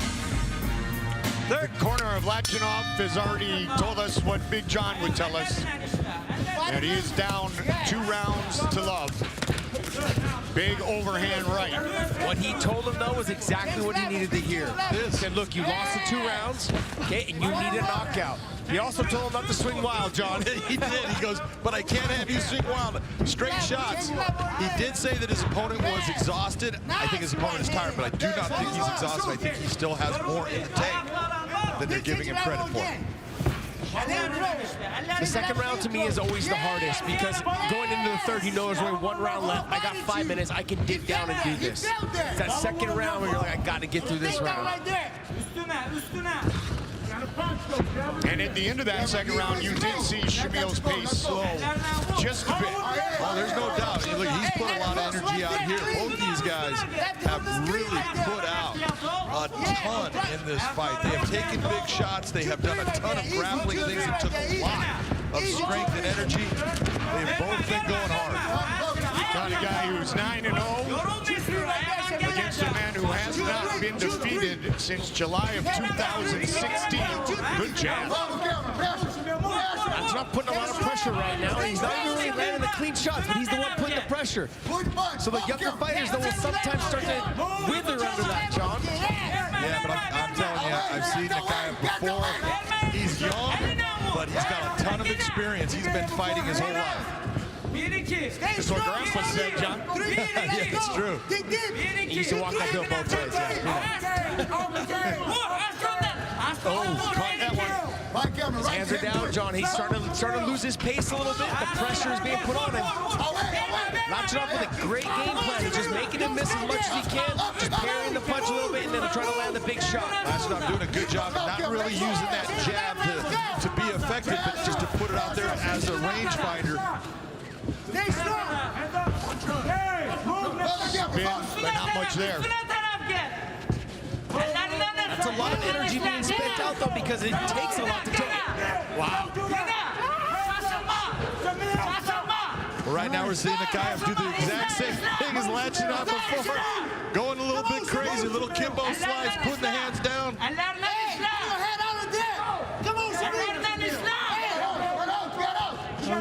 What a battle. Past the midway point of the third and final round. You do it. I need a good thing. Cameron Lachinoff knows he needs to finish. This is insane. I can't even watch this. This is so insane. Lachinoff is the type of guy that you meet in the bar and you hit him with the bar stool and he just laughs at you and you know, oh, I'm in trouble. Then you use the marathon technique. Right.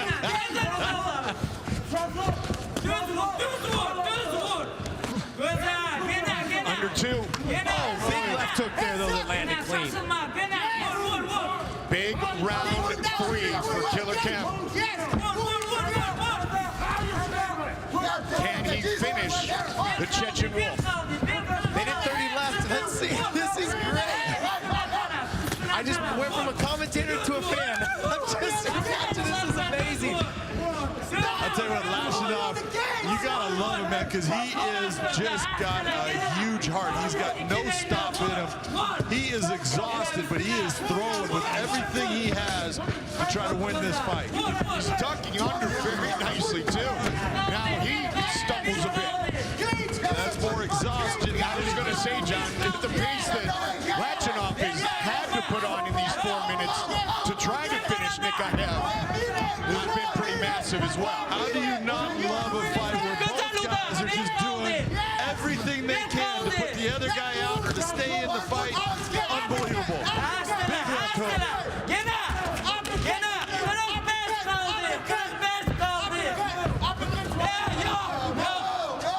Nobody teaches you to block punches with your face. But that is kind of what Nikay has done here in the third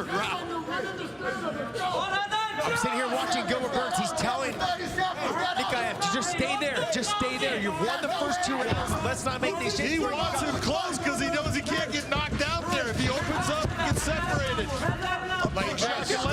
It's the opposite in the other corner, though. Lachinoff corner telling him, break, make space. Get your head out of there.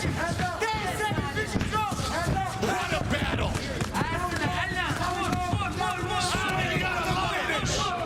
And they go the distance. What a fight. Outstanding. How good was that? As good as it can get as far as effort, heart. Both those guys put everything they had into it.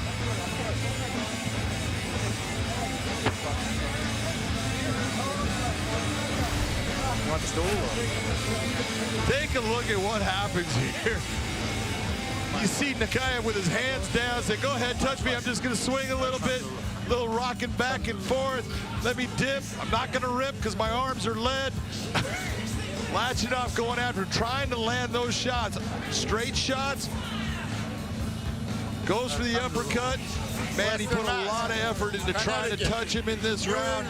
A ton of energy put out, but not enough to be able to get that knockout, which he needed, according to his corner, to win the fight. Just a great effort by both guys. Unbelievable heart, unbelievable output. These guys just went to the very end.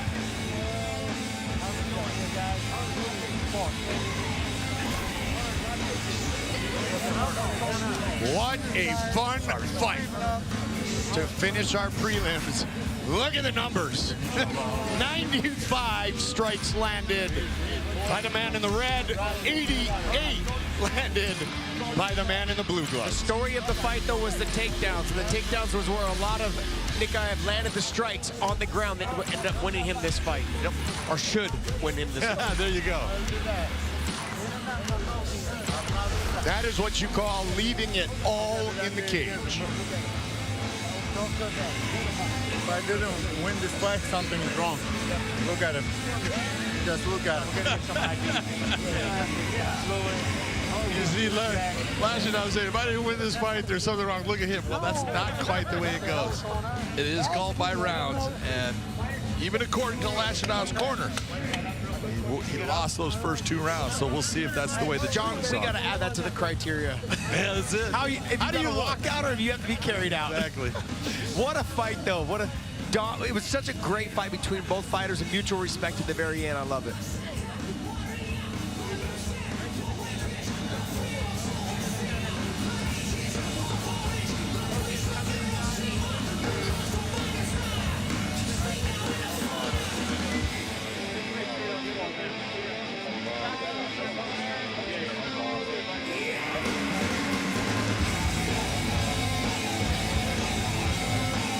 Michael C. Williams to give us the official decision. Ladies and gentlemen, having gone the distance, we'll go now to your 3 judges at cage side. All 3, Doug Crosby, Dave Peabody, Pete Rogers, see it exactly the same, 29-28. All have it for the win by unanimous decision, Shamil, the Chechen Wolf Nikay. Those men, just look at them. We're just in a fight. Like a real fight. It's time to go have a beer. You're those guys, let's go have a beer.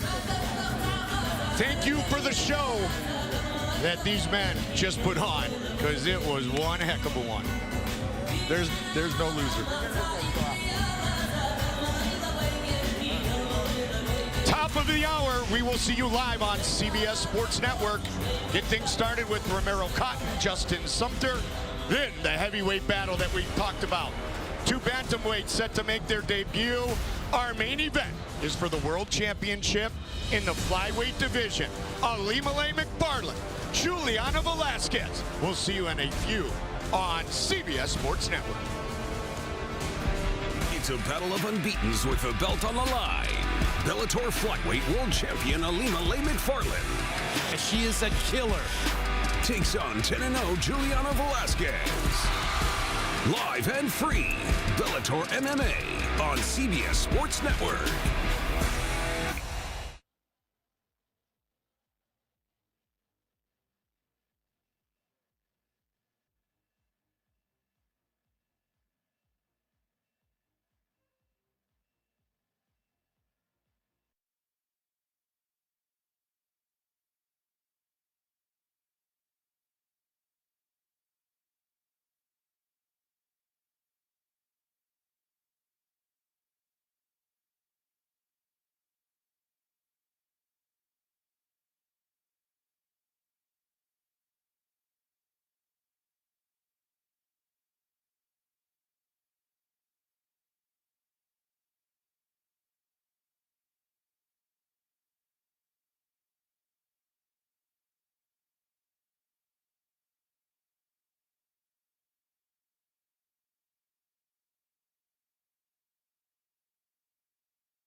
Bellator MMA is a presentation of CBS Sports Network, the 24-hour home of CBS Sports. Macfarlane returns to Hawaii. It is all over. Juliana Velasquez. Undefeated.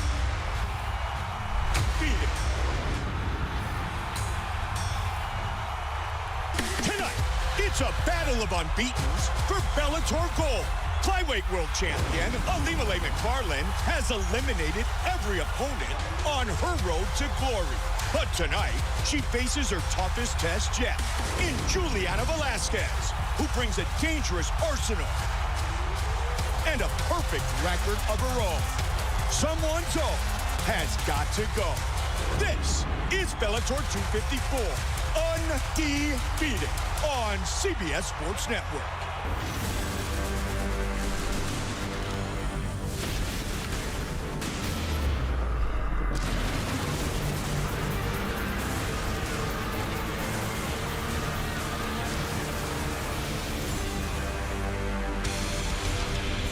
We began the year with a Canadian holding the featherweight belt and a Hawaiian claiming ownership of the flyweight world championship. Chris Cyborg beat Julia Budd back in January, and tonight, the Brazilians look to complete the sweep here inside the Mohegan Sun Arena.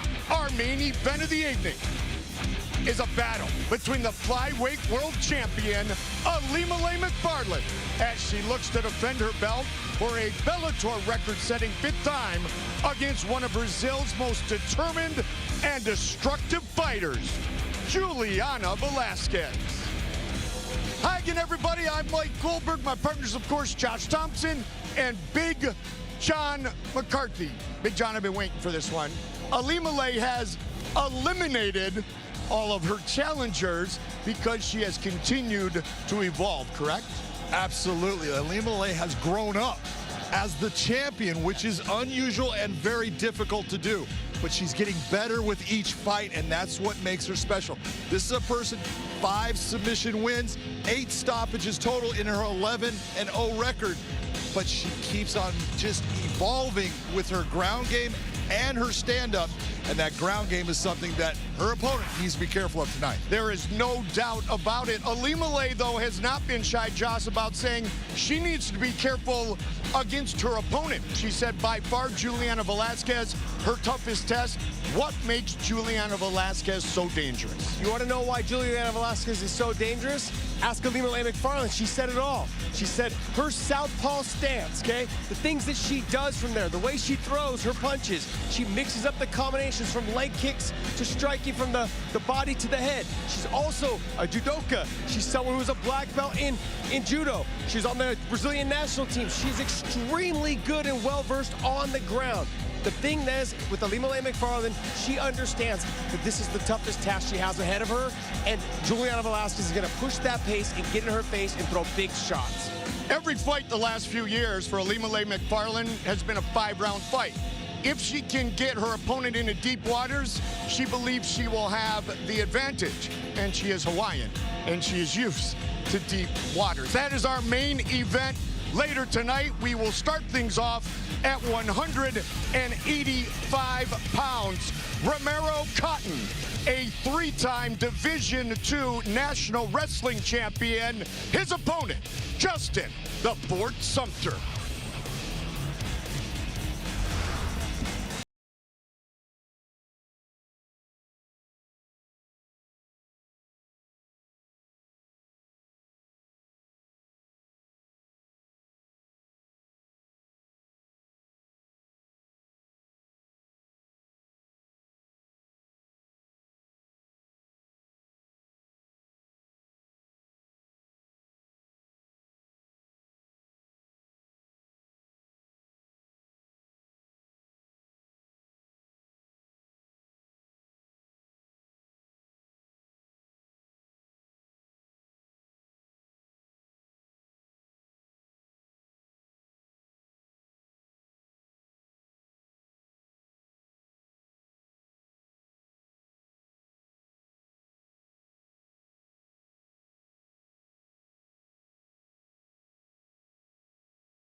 opponent, Romero, Bad News Cotton.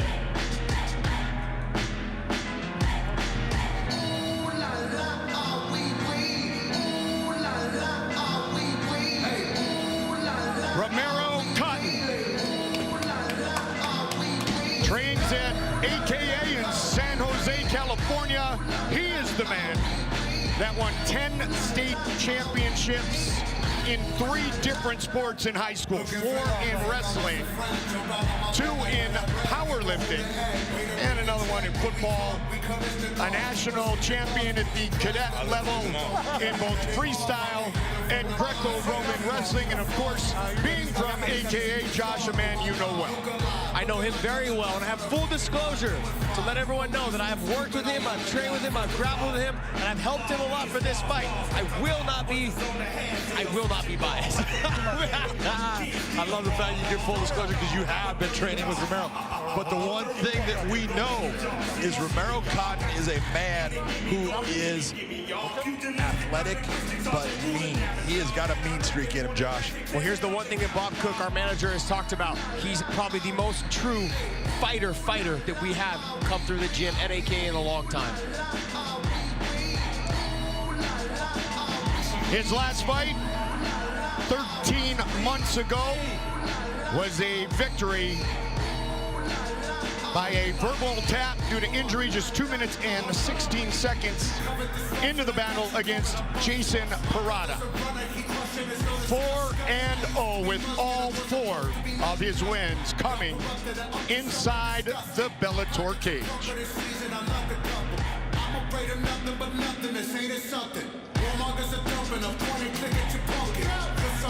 For those of you who have been watching us on CBSSports.com, our streaming coverage will conclude after our first commercial break.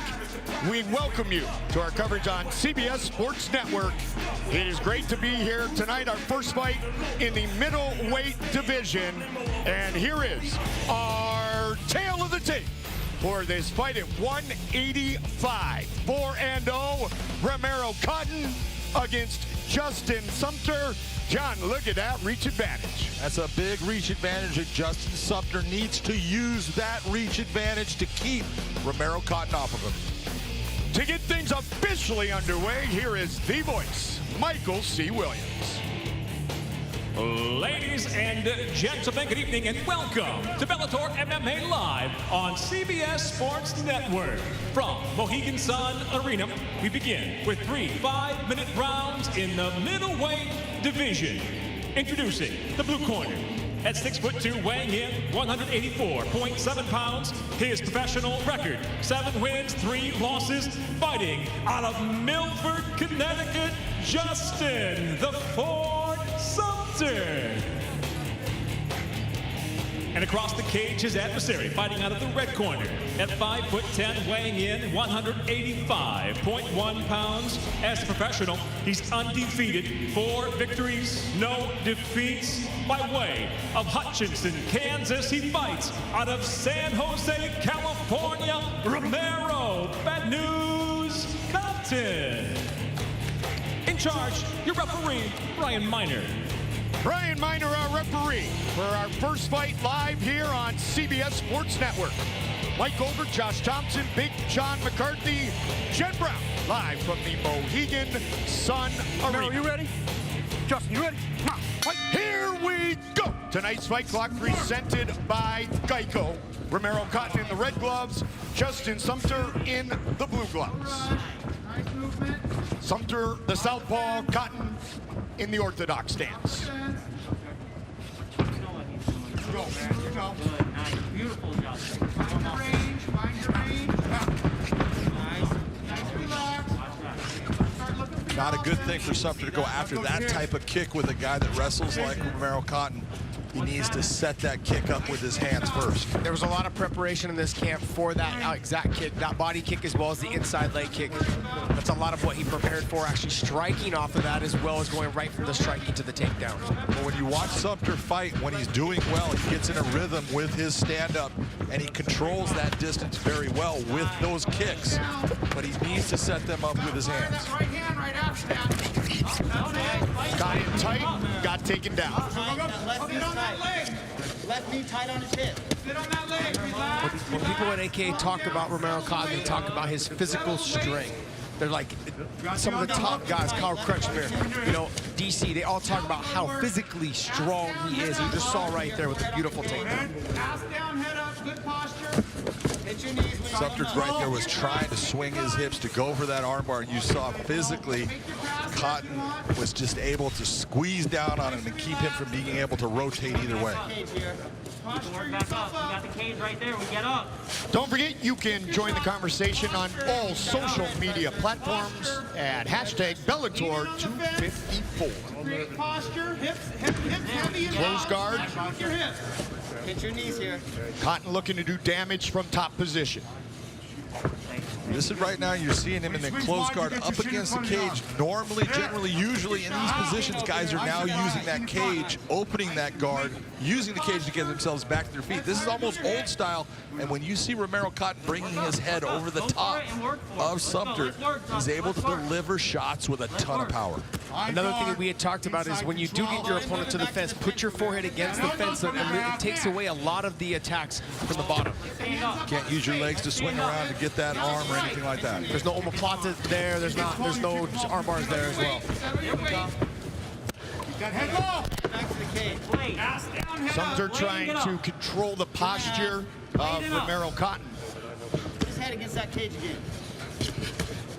And John, much to your point, you heard the corner say, get his head against that cage again. Well, especially if he's going to sit there in a closed guard. When you see those legs crossed in that guard position, you are in a defensive position. You must open up those legs to set up an offensive attack.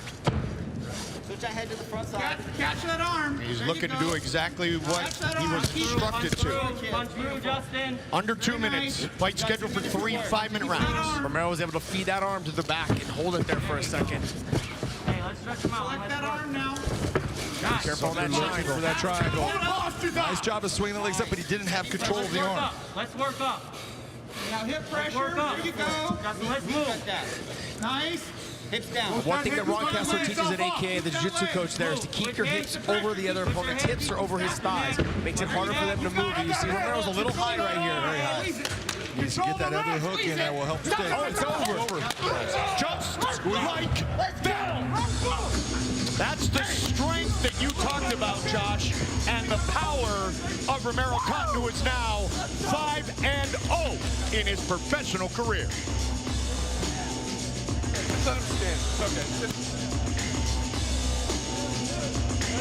First round, baby. That's what we do. We stop, motherfuckers. Let's go. That is his third first round finish.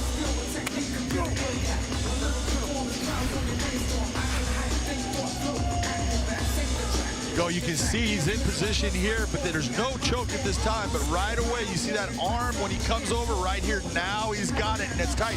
Even though he didn't have the hook, when he starts to get high, he's got so much power, so much strength. He's able to put a squeeze on that neck that makes Sumpter tap out. But here's the thing, John, the way he set that up was he was threatening to choke before Sumpter got even to go to his knees. So when he's at his knees, he was already giving him the choke. Instead of using his hands to post, he wasn't fighting, he was posting his hands.